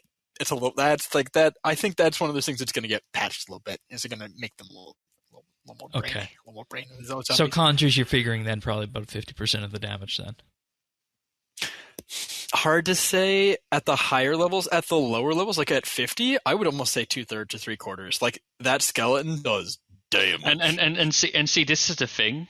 I try having my skeleton out, but it's not my main priority because I don't really get the feedback where the damage is coming from. Like, well, the hit splats are different colors, right? I think they're different color hit splats, but like I can't sort of like in the moment adding it up in my head and seeing what's actually where it's coming from. When you activate the skeleton and you get 12 hit splats on your target in 6 seconds, and your entire target like you can't see their model because they're all light blue hit splats. Yeah, mine died too quickly because they're too low level, I guess, so they never get that many hits. They lost 45 seconds. Do you have to unlock the command? That is one of the talents. I have that. Yeah. I mean, I revo it. Like, it is... Yeah. So skeleton, for me, is first on my bar for right now, at least. It automatically summons, because the only cost is ectoplasm, and then it automatically activates the special every time it's on cooldown. And again, target is just covered in blue hit splats. That's all I got. All right. Do you guys want to move on to the general combat abilities then, or is there any more questions from anybody about Conjures? I want to make a few notes about Conjures for things that are definitely not made clear by anything because of just weird quirks of how our game's combat system works. Combat summons, if you have... So the skeleton is free. The next 2 summons you unlock, the other 2 that exist right now, cost 30 and 50 adrenaline each to summon. If you have more adrenaline than that, because remember, adrenaline doesn't drain anymore, God bless.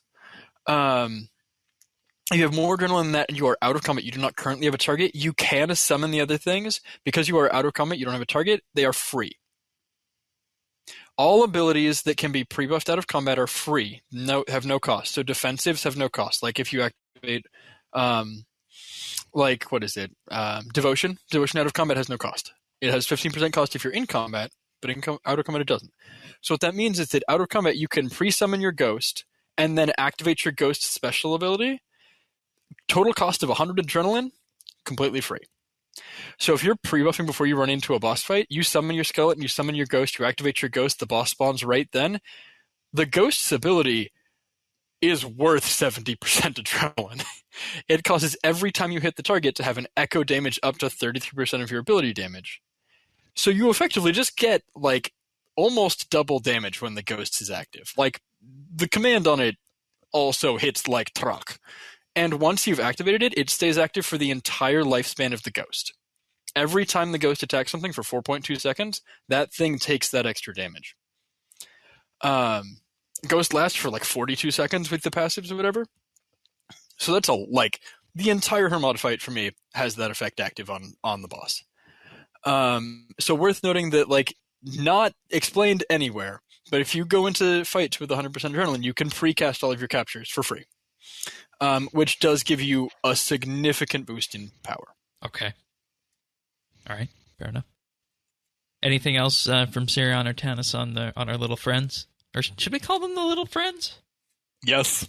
They are the bestest boys. Okay, fair enough. All right. I'm hoping we get some really specific conjures. Would it be amazing if we could conjure Muncher at some point? Hey Zanuck, how many times can I resurrect you? Oh God, Muncher would be amazing. Yes. I want Muncher or Bouncer, Yes. the little hellhound bro that we've killed 12 times. What if you could capture the soul of your friends? No. And conjure your friends, so I could have a little Sirion come and fight for me.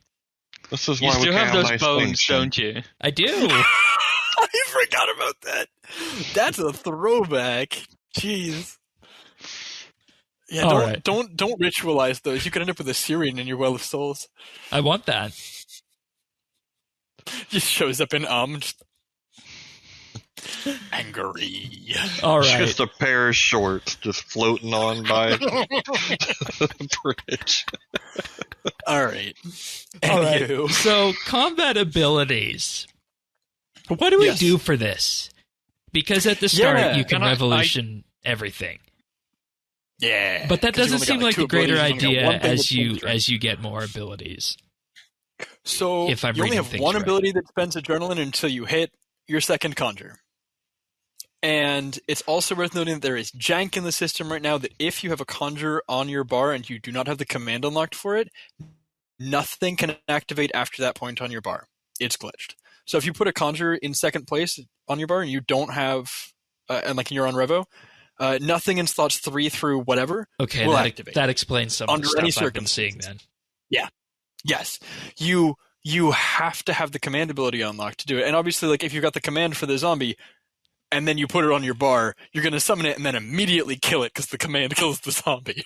So that doesn't work. That just straight up you cannot put the zombie on a Revo bar. It doesn't if you want the AoE from the zombie, you have to manually summon it.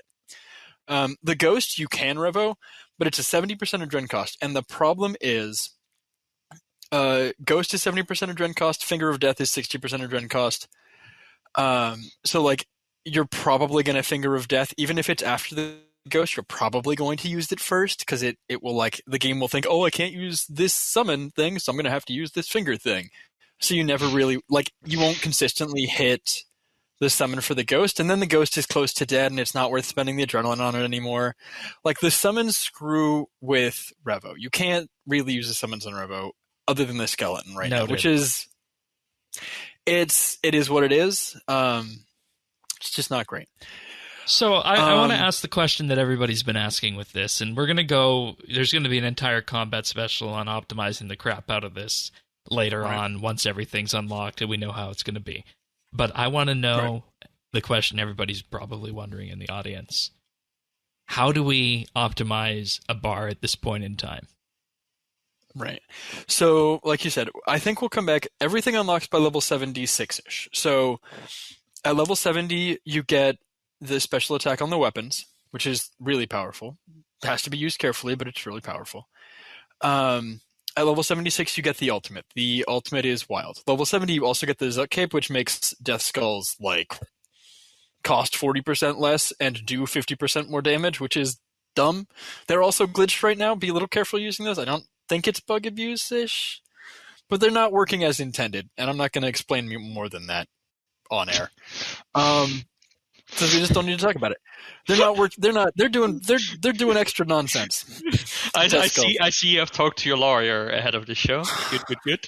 I've read the terms and conditions of this game that we enjoy playing. Yeah. He just doesn't want to have his account mysteriously disappear again. Regardless, people in game can explain this to you. Everybody kind of is aware of it. Death Skull's not super, they're doing a little much right now. Regardless, once you hit 76, you've unlocked pretty much everything. You can make your end game-ish rotations. That's where we're at right now. As we go on in time, that will probably change. But for right now, that's where we're at. Until you get to that point, right? Until you get to level 50, before you've got your secondary summons, it's a very simple, setup, right? You have one adrenaline spender, so you just stick it on your bar.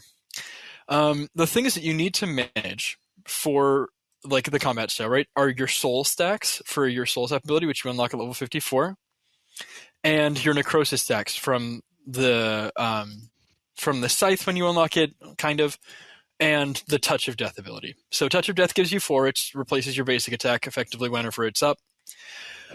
The way that I would set up a revolution bar below level 50, so you don't have soul abilities yet, you don't have extra summons. Manual your summons if you have to. If you need the healing, you activate the blood. But for a Revo bar, you put Touch of Death on to build Necrosis stacks, then you put Finger of Death on to use the Necrosis stacks and Adrenaline, because it's the only use you have for either of those things right now. Then you put your other basic attacks on afterwards. When you unlock the Soul abilities, Soul Sap and either Volley of Souls or Soul Strike, you put those later on your bar. For me, I want to make sure that I never... Right, like our previous action bar rules, right? You never want to sit at 100% adrenaline. You never want to sit at full resources because you're wasting the generation of it. Same thing with this. I would put Volley of Souls cannot fire at 1 soul. It requires 2+, so you're kind of protected from losing it there. You will gain more adrenaline if you are spending less time casting other things. So if you've got a single target, you use Volley of Souls, you have better adrenaline gain. If you've got multi-target or if your target is stunnable. Currently, Hermod says he's stunnable, but it doesn't actually stun him, so don't let that confuse you. The Soul Strike is a stun and an AoE. If you need stun, if you need AoE, you put that on your bar, and you put it right before Soul Sap. Soul Sap goes off, and then your soul gets used. Done. If you have Volley of Souls, you put that right on your bar right before Soul Sap. Currently, Finger of Death does more damage than the soul abilities, so you put Touch of Death, then Finger of Death, then your Soul Spender, then your Soul Builder, then your Auto Attack. For me, before all of that is the Skeleton, because Skeleton does damage. So we do Skeleton, our 2 Necrosis abilities, our 2 Soul abilities. You have a bar that is functional. When you have the Adrenaline to do it, you summon a second summon. When you need healing, or your AoE, you activate the Blood Siphon. If you're on a larger target, you hit Bloat to give them some extra damage over time. That's your full rotation. Wouldn't the Finger of Death always, that really aggressively consumes your adrenaline, right? Will you have enough to... It is pretty aggressive. It does use all of your adrenaline. The Ghost only costs 30. The Zombie costs 50. Okay. Yeah. So you need to squeeze that in the middle. Yeah. And we lower the cost of Finger of Death based on the number of Necrosis stacks. I do have, personally, I have the auto attack on my bar, just as the last thing. It doesn't need to be there, because even if it wasn't there, it would still fire. But I have it there so I can have it keybound. And if I just need to build adrenaline to activate a summon, I can just Q I can just hit my X button once a GCD. Every 1.8 seconds, anywhere in that window is fine. And the next ability will be the basic attack. I build Adrenaline with that because I don't have to be complicated. Right? Yeah. You could, you only have 3 basics. And so you could manual your basics to build Adrenaline when you need to. You can force manual with ability queuing. And then once you've got your zombie out, you've got your 50% Adrenaline. Done. So you would absolutely use Death Skulls at all then? I have not been, and the primary reason for that is that it feels like overkill to me. It feels bugged. The cape, it's also bugged. Whatever. The cape makes it cost 60% instead of 100. So now that I've gotten the cape, I'm going to be using it significantly more. And as a 1 minute cooldown, I'm going to try to use it on cooldown, right? Revo bars without Revo Plus, when you're not putting any adrenaline spenders on your bar, it's probably one of your top priority options. Things get a little muddy when you get – so we'll talk about Adrenaline in a second. But at the base bar, that's what I would recommend for people. Death Skulls is going to be overkill for anything you're killing at that level. It's going to one-shot everything with so much overkill damage. But it's so much fun in the catacombs where it's just kill. If you want to nuke stuff with it, by all means. Don't let me stop you. Honestly, there's a very strong argument to be made for just having your bar unlocked and just trading it out. Take Finger of Death off your bar, put Death Skulls on, right? Just drag it one spot next to it, switch them out, and then when your Death Skulls fires, you just do this once a minute. You say, I want to use Death Skulls now. You just put it in that place. You're going to build Adrenaline for it. You'll cast it, and then you put Finger of Death back. Yeah. Right? There's nothing to stop you from doing that in combat. Yeah, and Paxi, can you get me just a screenshot of a representation right now since we have the ability, and I assume you're in game of the bar, if that would be let me go to Wars. Let me go to Wars really quick. I just want to have a visual representation of this because I have a feeling based on what we just described here, we're operating with something that is going to be simpler in the long run, I think. Yes, I'm going to. We'll make some quick alterations. I'll put Sacrifice in the last slot because heck, why not? Anybody used any? While he's doing that, anybody used any incantations? To get the achievement. Okay. I use the teleport a lot. That's officially an incantation. Okay. That's true. That teleport is lovely. All right, I am going to screenshot this. Good note for anybody listening: the Soul Sap is in place right now. You replace that with Soul Barrage if you need multi-target, and then my summons and Death Skull and everything and Scythe are on manual keys. I'll send you the full bar actually. Yeah, wonderful.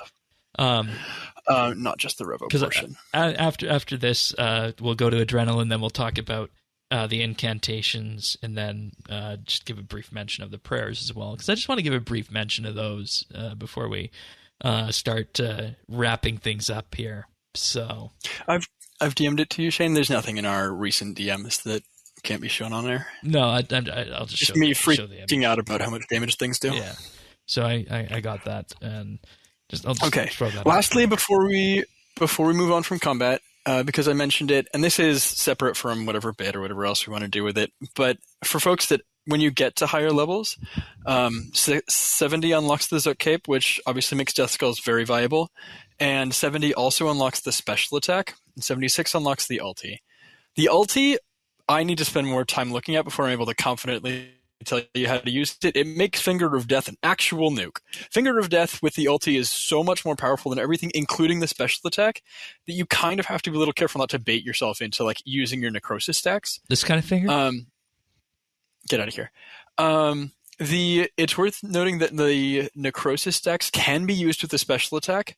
With the special attack, they give you 40% ability damage. When you use them with Finger of Death, they give you the equivalent of 200%, it's 2/3 of the cost reduction, which is 200% ability damage if you want to be direct with Finger of Death. Finger of Death will always be a better use of your necrosis stacks than the special. The special, if you build 12 necrosis stacks and then hit it, yes, it's going to hit cap. Guaranteed. It will just hit a 30k. Even at level 70. So it's a fun nuke, but it is definitely less damage than spending those necrosis stacks on Finger of Death. So use the special only when you have no necrosis stacks. So Finger of Death. living death is little bit like it's the equivalent of like berserk and. It's the sunshine equivalent. Yep. Yeah. It affects each thing slightly differently. It resets your death skull's cooldown and like reduces the cooldown of it to 12 seconds. It does a number of things. We're going to talk about rotations with that later. For now, kind of ignoring that. Finger of Death inside and outside of that will always be worth your necrosis stacks. Use that. When you don't have any necrosis stacks, you got 25% Adrenaline to spare. Use the special attack on the things.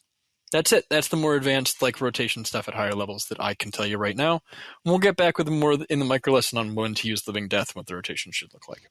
Wonderful. Incantations. Obviously, Lesser Bone Shield's one of the earlier ones. I chose to unlock Threads of Fate because it makes single-target necromancy attacks also be cast up to 4 additional enemies within 4 tiles of the target. I wanted a bit of an AoE upgrade, so I went for that for one of my first unlocks.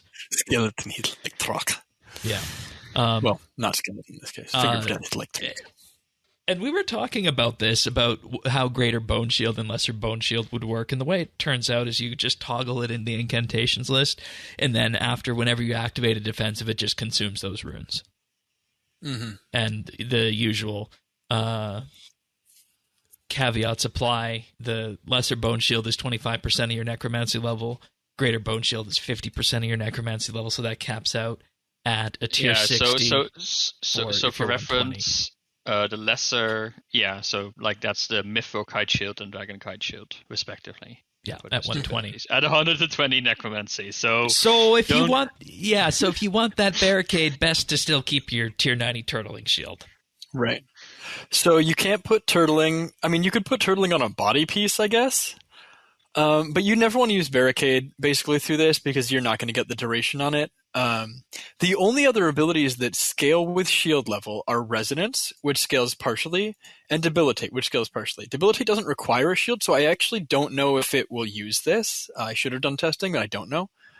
And Resonance, you get half the value at base, and then with a tier 60 shield, you'll get like 2/3 of the extra. You get like 80% healing instead of like 90 that you'd get with a tier 90 shield, or 95 you get with a tier 90 shield. So you get a little bit smaller of a heal on Resonance, but that's a lot of runes to spend on just a random Resonance. Yeah. I guess if you really need res, it does work, like for stuff like Art Glacier where it's a mechanic that you have to use Resonance. The sun came out. Hello, Windows. It's a wonderful option to kind of prevent you or give you the choice of not doing a shield swap if you wanted to, but obviously if you know how to use your defensives in your shield swap, the shield's still going to be better. I mean, right. The abilities require actually the offhand item, right? Not the main hand item. At least that's what it says on the wiki. Like you don't have to have any of it. Conjured. No. You can use Bone Shield without Necromancy active. It's just a thing. I mean, but like the main Necromancy abilities require the offhand item. No, so the Necromancy abilities require the main hand. The summons require the offhand. If you remove the offhand, all of your summons will immediately die. Oh, okay. Then I don't know if the wiki is weird, but okay. So you need to siphon for the main abilities. Regular abilities require both. They might. The regular abilities might require both. Yeah, which means that switching to a shield is actually like a necromancy shield. Oh no, which never. Not really. Necromancy, never. Don't do it. It's not worth it. Rip switch game, basically. Yeah, I just want to go through the other 4 here. Life transfer, 50% life point damage to yourself, but extends the duration of each active spirit by 20.4 seconds. I mentioned how good Soul Split was for this combat style, right? Half your life points, totally worth it. Yeah, and that's also why they made the changes. They'll heal you the changes, I'd imagine, to tank armor and whatnot. So do soul split splats also apply on damage done to your Conjures then? They do. Oh my goodness! Yeah, this that's why it's overpowered. That's why it's overpowered because there's so many small hit splats so you get full healing value out of them from Soul Split. Yeah. Jeez.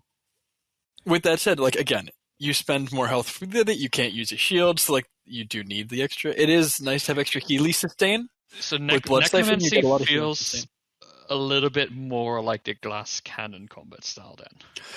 It's very healing focused. You've got the really nice heals from the ghost light attacks or ghosts basic attacks. You've got really nice heals from Blood Siphon if you've got multiple targets around you, right? So single target use ghost, multi-target you would use Blood Siphon more. And then Soul Split heals for a little more than it does in other combat styles, generally. Yeah.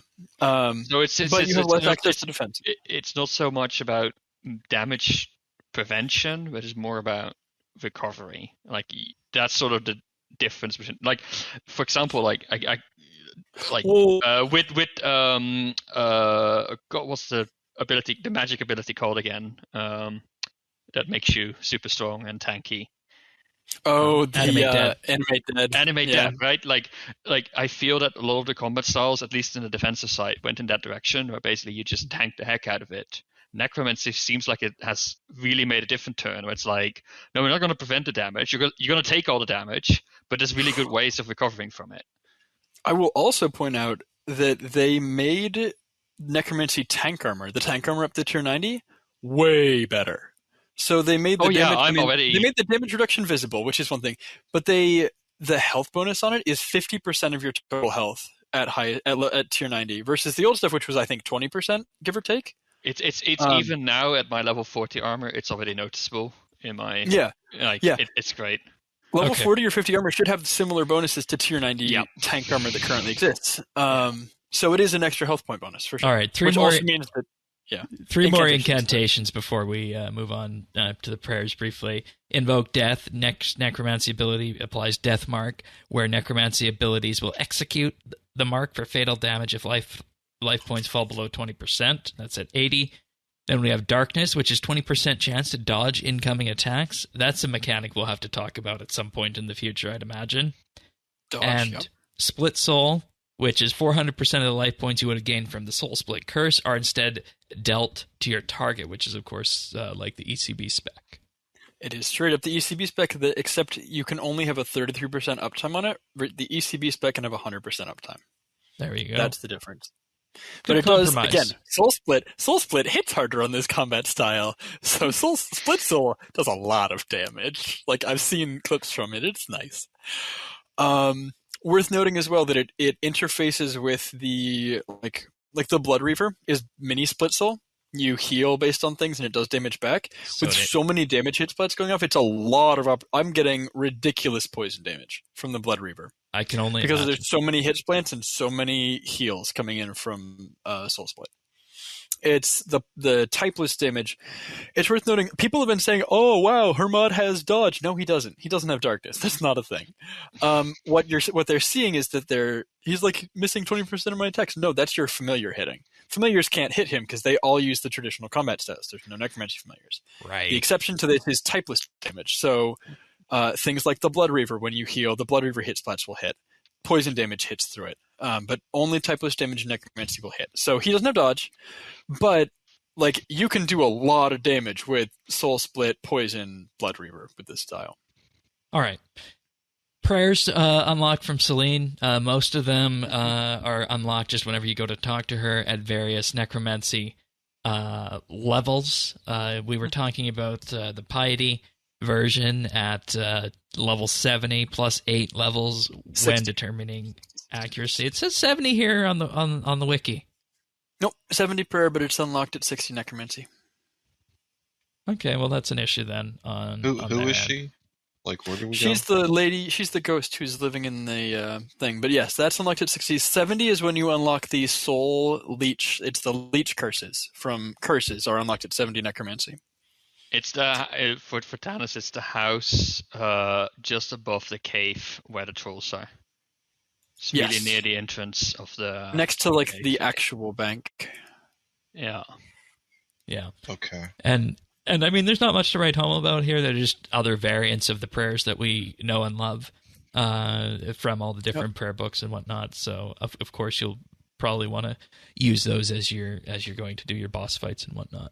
So, it's worth noting too that some of the incantations look like they're unlocked at the tier 70. They actually unlock at 75. 4 of them are behind the quest. The ones that are below Split Soul. There's 4 incantations in the 2 tiers below.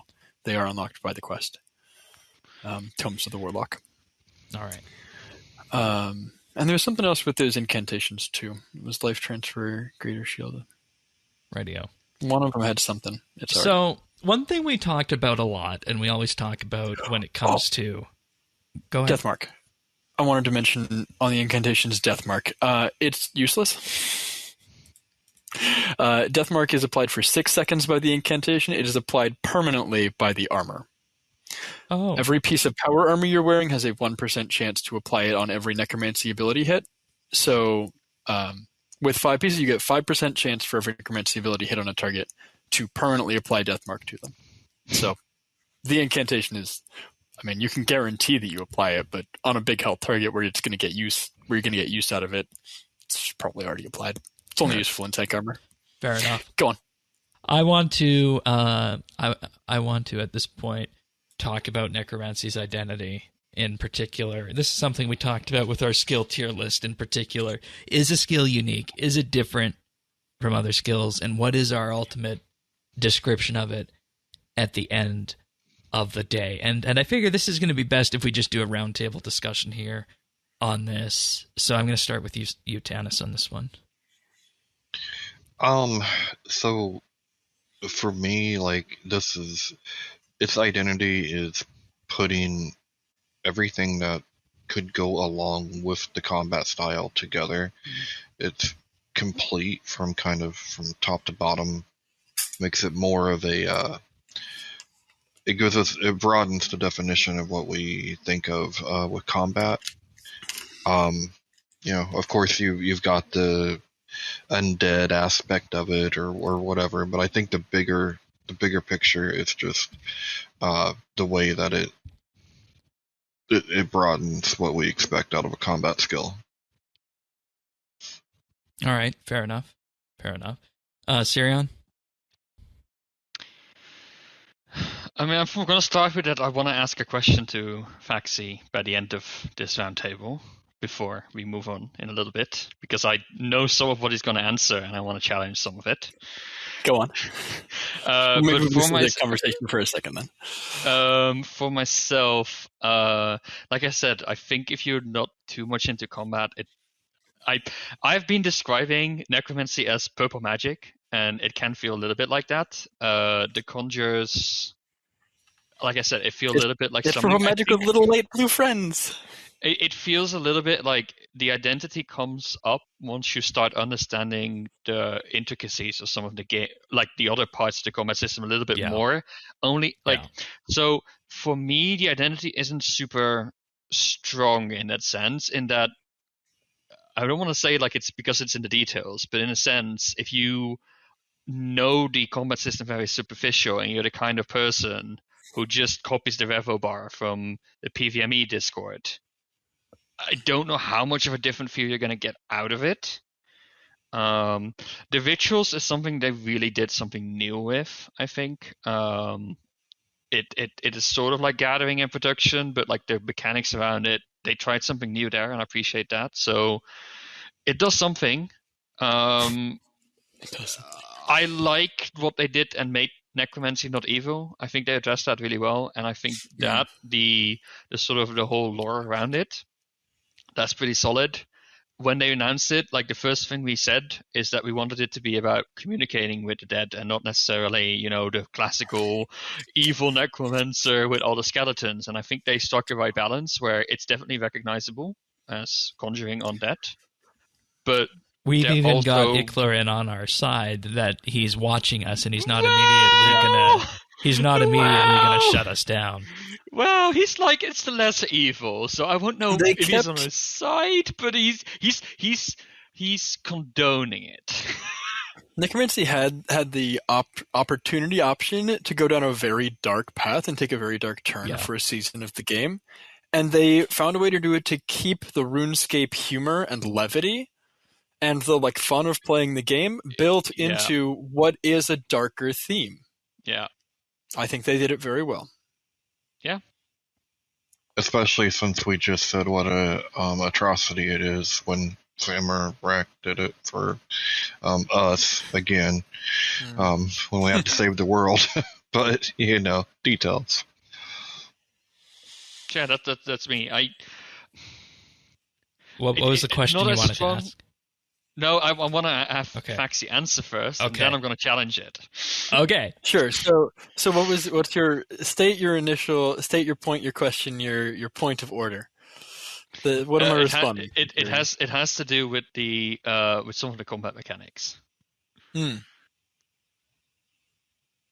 That's all I'm going to say. I don't want to spoil it. I want your answer first. Okay, go for it, Taxi. You're up. What am I talking about? Whoa. Is necromancy unique and different from other skills? And how would you describe it? I mean, we were talking about it when we were doing things. To me, the identity of the skill is like, I mean, you've got the rituals and other things, but as a combat style, when you are killing things, there are two aspects that are very different gameplay-wise from the other skills, and that is the summons doing damage for you that you're having to manage uptimes on a smaller, right? Because most of our uptimes are you have a 6-minute timer on your overloads, your Excaliburs, your like ritual shards, whatever, and you've got like seconds-long cooldowns for most of your abilities. This gives you something in that intermediate range to play with that is a difference, that also you're tracking alternate damage sources. You have buddies, right? That's one. And then the other is the adrenaline costs. Like, you think about the ways that this skill spends adrenaline. You've got 20% for bloat that doesn't have it's not a threshold, that doesn't have a requirement. You've got 25% for the spec. You've got this variable up to 60 for Finger of Death, and then you've got like 30, 50, 60, 100 for the other adrenaline spenders. Those, like, you can list them. I think that's everything, right? Like, these big numbers. It's not like the other styles where you've got, I'm going to fire off 5 thresholds in a row because that's how much adrenaline I'm going to have. It's, I need to think about the next thing that I need to spend adrenaline on. Is my ghost about to run out? Do I need to resummon it and reactivate it? Do I have Death Skulls up soon? Do I need to save adrenaline for death? Like, you are saving adrenaline to use those big moments on a regular basis, rather than saying, I'm going to build to 50 and then I'm going to fire some things and then I'm going to build to 100 and I'm going to fire one thing and I'm going to build back. And you're not getting penalized. Right? Instead of having that very set style that the other 3 styles all have, you have different adrenaline management and you have different like sources where your damage is coming from. You've got buddies. Those are the two things to me that set this style apart from everything else that we've gotten to this point. All right, Sirion, did that answer your question, or no? I'm gonna challenge it. Let's go. So this is where things get spicy, guys. Oh my goodness, spicy podcast. So like we see that necromancy makes a few changes to combat in general. We see that in the tank armor, for example. With the option that Derek says, if this gets received well, we might port this. It will get spread out to more things. Yes, very exciting. Conjures, they will remain necromancy specific. They're going to add absolutely. But I'm talking about the adrenaline. That sounds like, for me, it sounds like an improvement. I look at it, design-wise, it feels better than thresholds and ultimates, which are always kind of weird. The thing that I skipped over is special attacks. Do that for other styles, but I guess my question would be like these adrenaline changes. Mm-hmm. I mean, should they be ported to other styles? And if they are, would that? Because do you think that should remain unique to necromancy? It would kill the EOF. Currently, that exists in game. It's Switchscape and EOF. It would kill a lot of Switchscape, and it would like EOFs would have a lot less value. Because they've effectively already done this. These abilities exist for the other combat styles. They are cached as special attacks. Mm-hmm. A little unfortunately, that's how they effectively said necromancy is going to have 6 special attacks available on launch, and you're not going to have a specific gear on to use them. That's what they've done. That's what the summons are. They're giving you a new weapon and a new ability to that's to me that's what happened. Mm-hmm. If you want to compare it to the other styles and say it's just like what we've already got, it's special attacks. Right. So the style doesn't have thresholds; it just has a lot of specials. So wouldn't we want to kill Switchscape? I know this is. I mean, I do. I would love to kill Switchscape. Personal opinion. I know it's unpopular, especially my endgame friends. With that said, I mean, take it or leave it. It would kill thresholds. If you just said all these specials are all available, it would kill thresholds. The EOF wouldn't. The EOF is still best in slot stat-wise. But the way that the game currently functions, we would have to fix some other issues. If we wanted to function that change onto other combat styles. I think it's going to stay unique to Necromancy because people like their rotations, and you'd have to significantly change melee magic and range rotations. Oh, boo-hoo. To make that a thing. But like, because they changed the adrenaline, then is that going to cause problems down the line? Because I can imagine if you have so many adrenaline consumers, because adrenaline gets consumed by a lot. There's only so many different ways you can do that, right? They gave, I mean, the basic attack changes. Basic attacks for Necromancy do a lot more damage as well. The average damage of a basic ability for most other combat styles is 60 to 80%. Some have 80 to 90, right? Melee's a little higher. On just like a basics rotation. With this, the average damage is 100. It has higher basic damage. In addition to that, so like you're building more adrenaline just through that because you're losing less by not having thresholds, right? Yeah. Your thresholds are now these slightly higher adrenaline costing things, and they hit slightly harder, right? Like we could compare to Darkbow specs. These things hit harder than they do. It's nuts. Like with 4 necrosis stacks, the special attack hits harder than a Darkbow for half the cost. Like again, you're also spending necrosis stacks to do that. So like, it's out of the resources.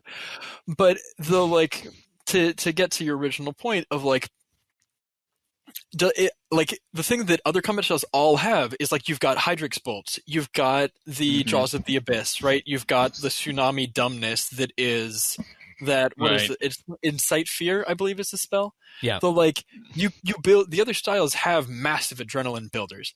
We don't have one of those yet for Necromancy. That's a reward space, Syrian. Yeah. So if they keep giving us adrenaline spenders, they're going to also give us something that is an adrenaline builder that is like they need reward space, and adrenaline build it's easy. It's right there. So I'm imagining that's coming. If I can summarize this, like what is the Necromancy identity, and distill it, like take away some of the more details here. It sounds to me like if you look at all the other combat styles, it's almost more of an equipment manager, right? Like there's a lot of like you're switching out equipment. Other styles that you can Necromancy, you can't touch your equipment. No, exactly. So with Necromancy, the focus is much more on resource management. And sure, all the other styles have adrenalines, but here you are actually managing. You're planning your burst. You're planning right? when to use your souls. You're planning when to use your necrosis stacks. You're building them over time. Exactly. So whereas in other styles, like hit points and prayer and your inventory and swapping and all that stuff, that in this stuff. It's still there, but like it's not the same kind of. I can't really find the right word for it, but it feels like Necromancy, you're much more focused on managing resources ad hoc in the moment.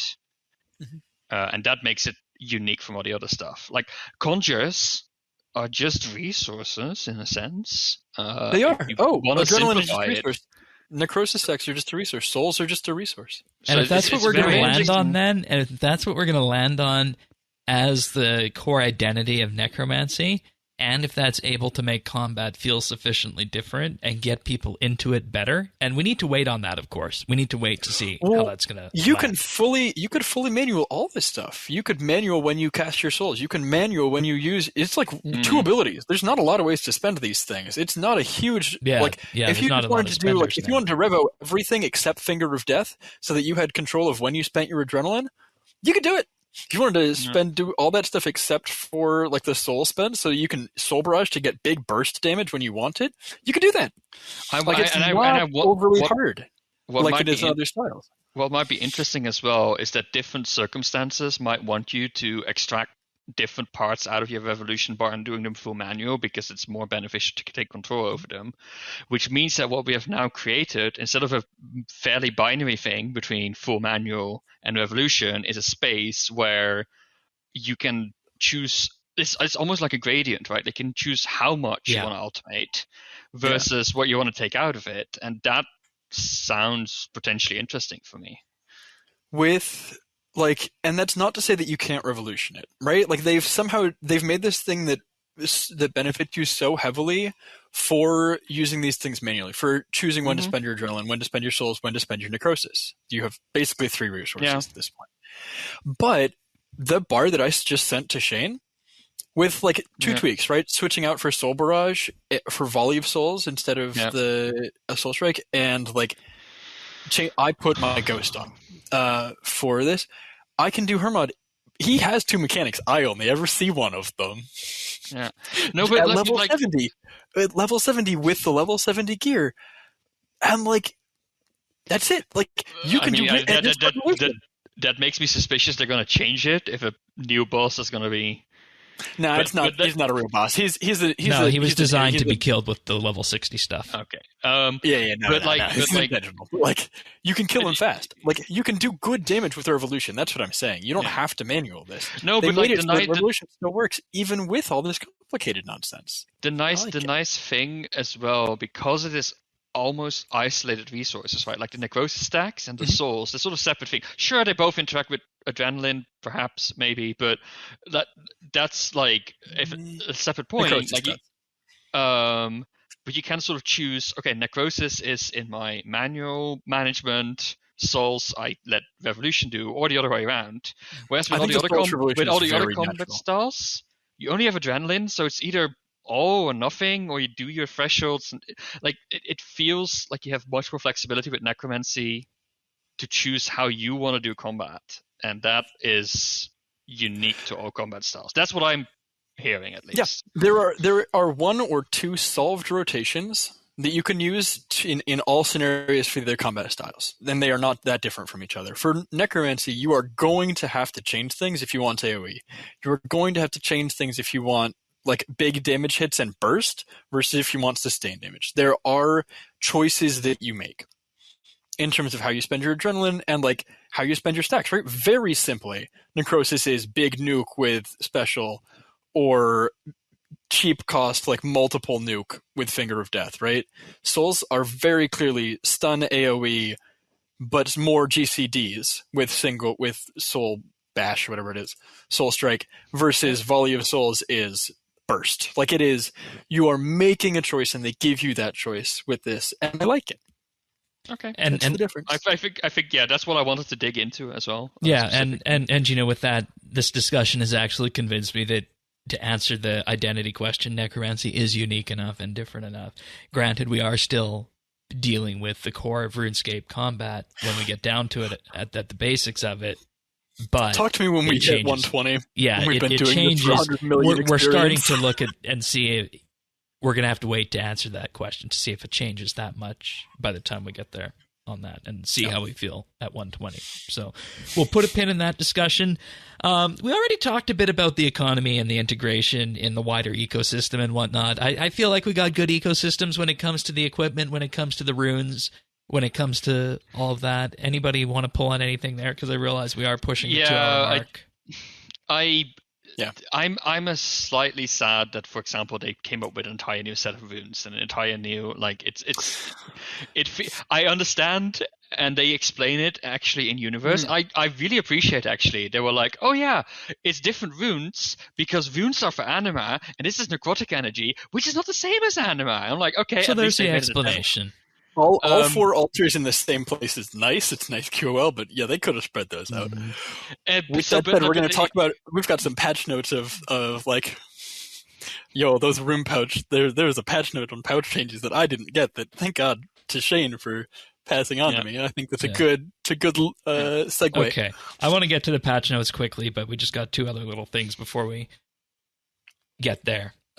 Polish wise. Not at the level archaeology was, but I don't think you could catch a lightning 2 in a row on that, but it's still... Archaeology had some bugs. There's very little that isn't working as expected here. That's true. The summons can't be on your bar without commands. There's some like jank with the ritual disturbances, for sure. And Sirion has also laid out the UX stuff in terms of... I think the UX, it needed more baking time. I think there's just little bits there, especially if you have to do But it's nothing major that's preventing it from not being used. No, I definitely hope and think that they will have quality of life, and they have the feedback rounds coming up. I mean, for me, the biggest problem is performance. I bought like a brand new gaming PC less than a month ago, and don't walk across that bridge. Just freezes. Well, my it's entire machine. something happening with the NVIDIA drivers because this Mac has AMD on it, Yeah, and that's fine. yeah. No, So- whenever I cross the bridge, or whenever I It open stutters. the Wells of Source interface, it just freezes for a second. Like, it is bad. Don't walk across And the bridge. that don't cross the bridge is a good solution, but that's the kind of stuff I'm like that should really be nailed out. Yeah, like, that'll I'm come- running an NVIDIA 4070. Like, come on, Yeah. that should really not struggle. I think what's happening is it's loading and unloading everybody on the ritual platform all at once, that and I could think be that's it. causing problems because the That ritual, might be. like, they are technically separate boxes. They're separate instances. They're separate. What are we called? Bricks, blocks, RuneScape like things. They're separate map areas. tiles. What's the Map word? squares. Map No, tiles. Thank you. not Squares. They're map separate tiles. squares. The ritual site in this city, and so that like there's some jank there in terms of what it's loading in. I think that's part of it. There's too many people that it's having to unload all of from the ritual site. that could be very much it. I mean, I don't know. One of They're aware of one it. of the things I noticed, little polish thing, is that the Spirit of Teleport isn't included in the relic that gives you free teleports. Makes me really sad. It's not a magic spell. It's an incantation. Because it's not a magic spell, no. You but get overall- you get them for free from the book though. So Yeah, we what I not do put that on really the show? like. The task list. I think the quests themselves are pretty polished. Like I said, I don't know if I talked about this on the show, but like the spoilers for like the one of the quests, but one Don't of do the it. rewards is good vibes only. Oh yeah. Except for there's also other rewards, but like little funny text like that, examines, things like that, that they got sorted. I think there could have been more things in the city that could have been examines. Yes. There were a few things that I felt really were items that stood out, and I couldn't examine them. But also it's massive. But at this so- point, we're just pulling hairs. Yeah, the things that they put in feel finished. It feels like there is space to add more things, but the things that they did include feel like they have been well play tested. Like the combat style feels like it is a functional combat style. I can make a full pair of bars out of it. yeah. Like the incantations work. There's definitely need for more of them. There's only 8? Yeah, there's 8, counting the teleport. Yeah. And the 2 bone shields. Like there's functionally 6 different ones when you get rid of the extras. So there's room for that. There's room for more summons. There's room for all this. But the things that they included, they're not buggy for the most part. They function as generally as they should. The lore is good. and that's the quests are like. And that's a good thing at the end of the day. For the most part. I think the poorest polish is the UX, which is unfortunate, but Fair. at the same time, I realize it's a combat skill. Maybe like the UX just didn't get wasn't the top of the list. I hope we get improvements over time. Well, I yeah, their think entire there's lots business over the complaining last about year it, and a bit has been quality of life and whatnot. Yeah. Tanis, anything on the polish side you want to highlight accessibility-wise or things that we missed? No, I mean the biggest accessibility issue is just those random events, especially if you're getting bad. Yeah. 2/3 of your XP. That was polished. That 'cause- was missed. Yeah. Yeah, because I I agree. didn't get any of that now, and I expected it to be Like a a little Saren less, spirit? right? Well, Play with your ambient noise down. You should at something. least be able to see the sparkles. Those are Yeah. bright white, very high particle density, like on the glyph. That should be visible for you. One if of you the get your tips ambient sound somebody- on, it's a one of quick time event. One of the tips somebody gave as well earlier in clan chat is you can try and go to one of the legacy combat worlds. There almost no people on it typically. All the people on those worlds jank, will probably be at the ritual site, but it's probably quieter than other worlds. Yep. So that's an It option you was. could try. On release day, so. there were only like 30 or 40 people on the ritual site versus hundreds. I'm willing to bet there are in the dozens or less on the ritual sites in Legacy Worlds now. You can't do some things. Like I don't believe you can use the City of teleport in Legacy World. I don't Because believe you you have can't use access to the interface. incantations. Yeah, you can't use incantations. You can't summon anything. You can't. You just got the The basic bar at attack. the top is technically a boss health bar. Fun fact: it just counts down every second. So on Legacy Worlds, it gets divided by 10. So you get 10 seconds at 2, and then 10 seconds at 1, and then 10 seconds at 0, and then your ritual is done. So there's some jank. There's some jank with Legacy that isn't awesome. That was actually interface I also wanted to ask. Does necromancy legacy work at interface- all in legacy No. combat mode? But Don't do it. You No. can auto attack only. The auto attacks do slightly more than auto attacks from other styles, kind of. okay, You can yeah. do it. You Yeah. can't summon anything. Yeah. No, it's not. Yeah. All right. Well, I think my final note on polish, which I think we need to add, is like the task set was completely I was completely yes, blindsided. I want to by it. highlight that did now not- that we're here. Thank you for reminding I me. did not expect that. I would have liked that dev time to be even more UX polish, because I think UX can never be polished enough. At the same time, I appreciate the inclusion. I absolutely love the new task UI that they put out. I do not like the location of the home teleport on the world map, though. That feels Okay, random AF. that's minor. New task UI, if you go into achievements, click the green quest-looking icon, you can go through all of your task sets, and it will give you a nice bar breakdown of what they reward, and a quick and easy way to get into them. Wonderful, wonderful, wonderful. I absolutely Shane? love this user interface. That's not new. Yeah, it is. Yeah, it they is. Added they added a new tab for Yeah. achievement iris. It's in the news post. Yeah, It's in the news post. it is in the news post. We've had a tab for every. Did they break it out from exploration? Were they part of exploration Yeah. before? Because you've had Yeah. these They broke it same out. bars and tasks that you could do. That whole Yeah. system was Yeah. present in the exploration tab. It was, but they broke it out. It's now no longer under I thought exploration. they were already separate. No, Okay, that's fine. it's a brand new UI. The UI, I like it. I like the tasks. The tasks were not overly complicated or time consuming. I had to look up, I think, one or two of them that I should have just found by exploring the city myself. And the rewards, the teleports on the book, infinite teleports to the smithy. That's the closest thing to, if you're runecrafting, it's a must-have, the second tier of the book. 10 teleports a day to the ritual site, which is, to me, more than enough. In like the first 10 levels, it probably wouldn't have been, but I used runes for those, so it was fine. Or you can teleport to the Drainer Lodestone and take the portal. But Let's go on, The unless rewards there's nothing else on that. Going once, going twice. No, Gondola. don't do it! Gondola.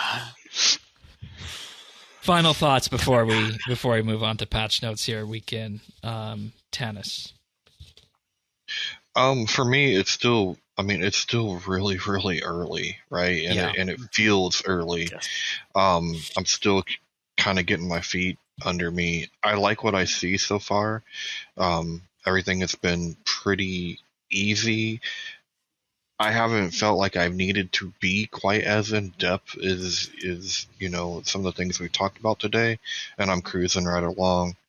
I look for more of that at the put the post 99 for me. Everything is always a race to 99, and then I can kind of settle in and start to learn how to use it. How to use it. Once I get it. So, but overall, I really like what I see. I think it's a cool addition. And it was exactly what I thought, that they did exactly what they said they were going to do. No more, no less, but it was exactly what they said. All right. So, yeah. As for me, I said going into this, my biggest hurdle would be getting over the fact that we're still operating on the RuneScape combat system, ticks, the whole 9 yards in relation to that. I like what I have seen so far with the rituals. I like what I've seen so far with the early combat. For me to pass full judgment on it, I need to get a set of tier 80 or tier 90 gear, which I'll probably end up happening this weekend, and go kill some bosses with it just to get a full feel of it before I can say where I truly stand on it. But overall, I like the direction we're going in. My hope is that the one thing that I'm still out on is that I hope that this will be able to go, say, grab somebody from who last played in 2015 or who last played before EOC and say, hey, come back to RuneScape, try Necromancy. It's the combat system we should have had in 2012. It is. That's my hope. Sirion. Yeah, it's a funny one for me. I can already tell it's not gonna remain my favorite skill. I mean, archaeology. It's a hard one to beat. It's up there. It's also a combat skill. It was never gonna beat the gathering skill. Honestly, my fear ahead of time was that they wouldn't have the courage to make large changes, and I think that is what I hoped for, maybe more than I should have. And especially early on, it doesn't. I guess present tense makes sense. It doesn't feel different enough. I mean, the discussion here has really showed that they are taking a different stance, and maybe the changes, especially to adrenaline, are more significant than I gave them credit for. And the longer term will have to show whether that's true or not. But that is potentially interesting. That being said, the game, the skill doesn't sell me. Like, I think it has some starter problems, basically, where I've had to turn off the game once or twice because I just get frustrated by things being in my way where they shouldn't be, right? Like, challenge is good, but game dev is this balance between challenging the player in an interesting way and challenging the player in a frustrating way, right? Like, getting the right XP rates, for example, is a big question. Like, you can make XP rates incredibly slow and be like, yeah, you get more play hours out of that, but that's not rewarding or fun. The early part of Necromancy had a little bit too much of barriers in my way that I didn't like, mostly quality of life. Growing beyond that, like I said, I would have hoped for a little bit more courage, but it seems like they struck a balance that is hitting most people. That is getting on that courageous side, but also playing it safe where they have to. It has familiarity to the people who are familiar with the system while also being new. They seem to have struck a balance. So, we need to be honest, and that is pretty impressive. There would have been a chance that if they had gone too weird, we would have had another EC situation. And we would have had a slightly less old school RuneScape server in a few years. But luckily, that is not necessary, I think. All so, mildly positive, I would say. Good. On this release. Good. Thanksy. I really like it overall. I think we've made good points. The early levels have some things that need to be... Like, it feels a little jumbled and frantic. There's a lot going on at the early levels. That I will tell you, that does sort itself out as you get higher up, but to start off with, it felt like there was a lot to do, which is a double-edged sword in a lot of ways. But I like the combat system that it brings in. I like rituals as an idea. They feel very RuneScape to me in terms of I can just set them up, and for 2 hours I can have a lovely conversation about the game. I could watch a podcast. I mean, this week you can actually watch a podcast. I could watch a show, I could watch YouTube, I could listen to music if I wanted to pay a little more attention, and the rituals will just happen. I don't have to pay attention to them, right? The XP from them is not going to make or break me. The grind to get souls, the grind to get, 8,500 souls for like the second to last tier before the Ratio is like, fully Iron Man, it's 5-6 hours, right? That feels very reasonable to me in terms of RuneScape grinds to like get me to what I need to be functional at level 99. Very fine. Getting to 30,000, we'll see how the tier 3 rituals go. I'm not going to pass judgment on that yet. Cautious optimism. Same thing with all of it. I think the skill is good. I think it's generally balanced well. They made a combat skill. They added in a bunch of other stuff to it. They gave us a whole new area, a whole new set of like activity, basically. Like rituals will always have a use in terms of creating inks and oh my goodness, candles, gear. Ectoplasm. They're creating from runes, right? So in order to create the inks, you need to do the rituals.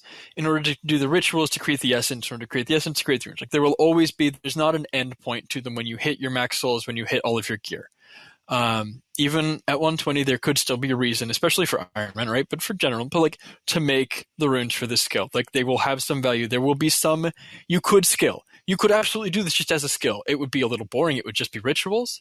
But you could absolutely do it. There are options there that are more than just a combat skill that I love that they included. I think the skill generally well done. There's some polished things. There is room to add more. I am not mad about any of that.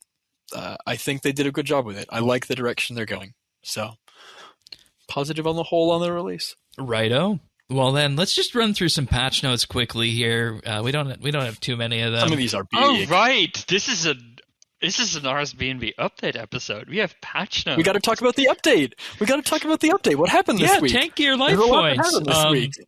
Necromancy tank gear benefits from updated life point values. Though we did talk about this briefly. They're trialing it. I mentioned it. That typically life point boost didn't start until 70 plus, but now it's all throughout. And if it's received favorably by the players, they'll do it across all styles. I feel like we all say yes, that's a good idea. As a noob in combat, I'm like, yes, give me all the hit points.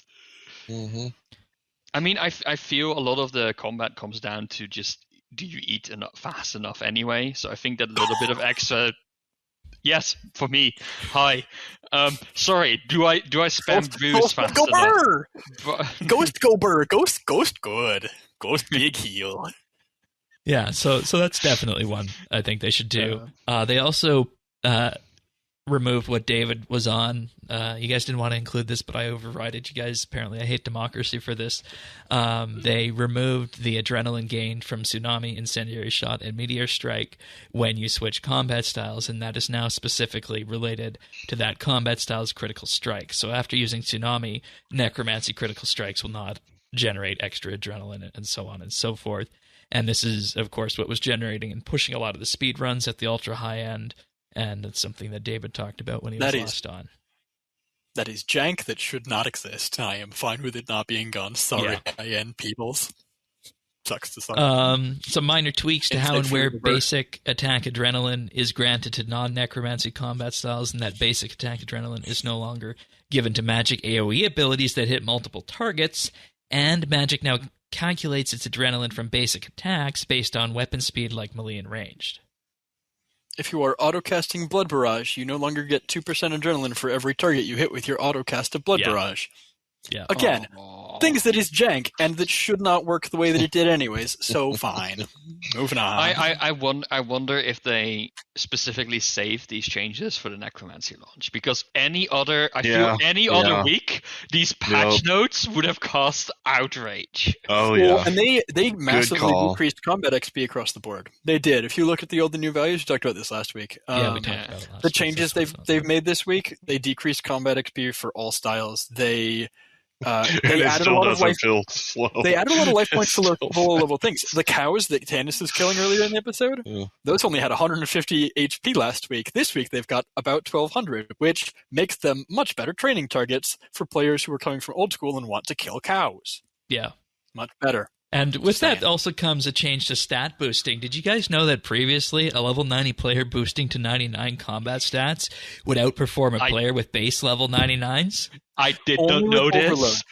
Only with overloads. There was jank in the coding for overloads that they increased your damage by a percentage in addition to the level gain.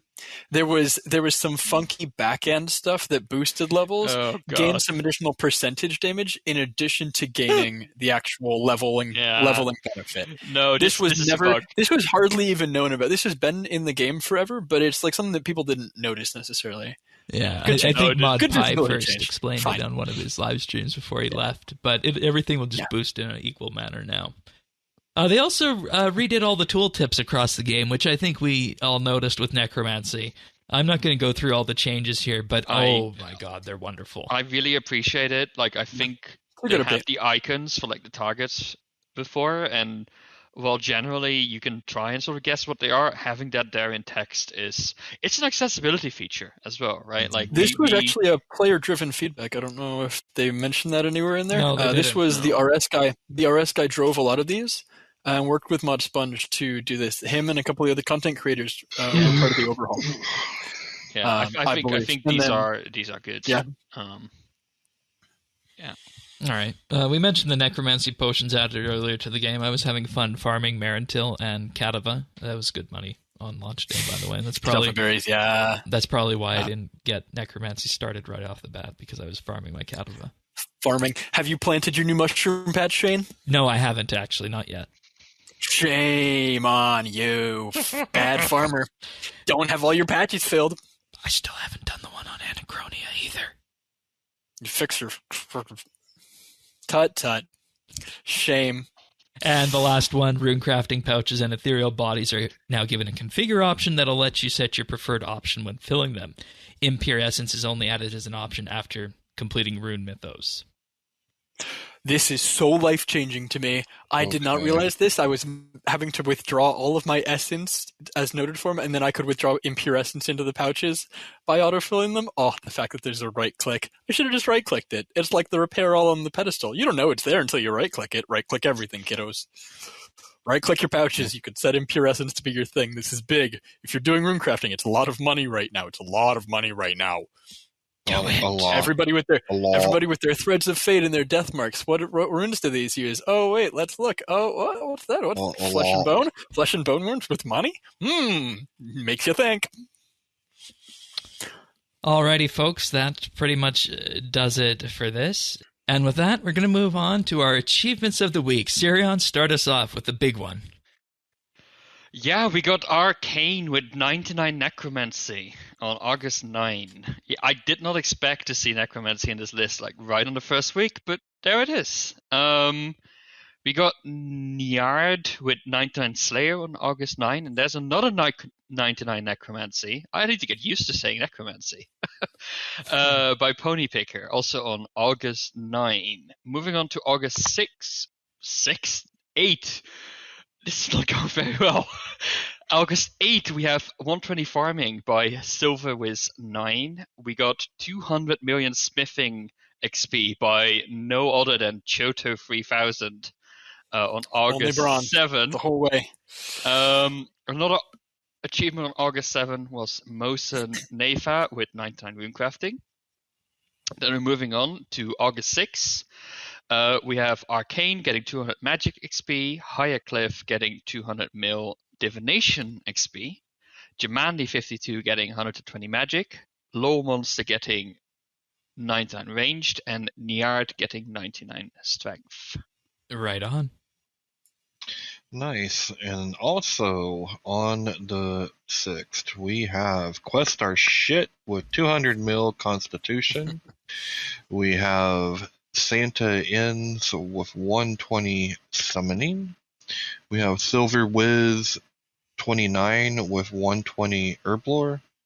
We have Snowlight with 120 Summoning. Terry Dax with 99 Attack, Thieving, Ranged, and Defense. Nice job, everyone. Then, continuing on from there, we have Arcane with 200 million Magic XP on the 5th, Hephaestio 5 with 99 Constitution, Jade Gizmo with 120 Prayer, Magic King got 120 Invention and 120 Herblore, Popo got 120 Prayer and 120 Fletching, also on the 5th, Quest Pause got 99 Constitution, and Ripeth06 got 120 Herblore. Then on August 4th, we have Arcane with 200 million Strength XP, Forex with 99 Divination, Terran Alden with 99 Construction, Tim 2 with 120 Constitution. On August 3rd, we had Rob with 200 million Smithing XP, Simbakura with 120 Dungeoneering and Herblore, Sparty Pants with 120 Strength, and Terry Dax with 99 Dungeoneering. Good job, guys. Well done, everybody. It's a good week, considering we're finishing out DXP and heading into a new skill. Yeah, wonderful jobs, everyone. Wonderful jobs. Well, that brings us to the end of this episode of Update. I know normally we do a pick of the week at this time, and I know, Thaxi, you jokingly said that the pick of the week this week should probably be RuneScape, because this game company that started out by three brothers in a kitchen just put out what's effectively an expansion. Little Indie Game Studio. Yeah. Little Indie Game Studio, big expansion to their game. Yeah, go play it. RuneScape.com. Just go play it. So, pretty neat.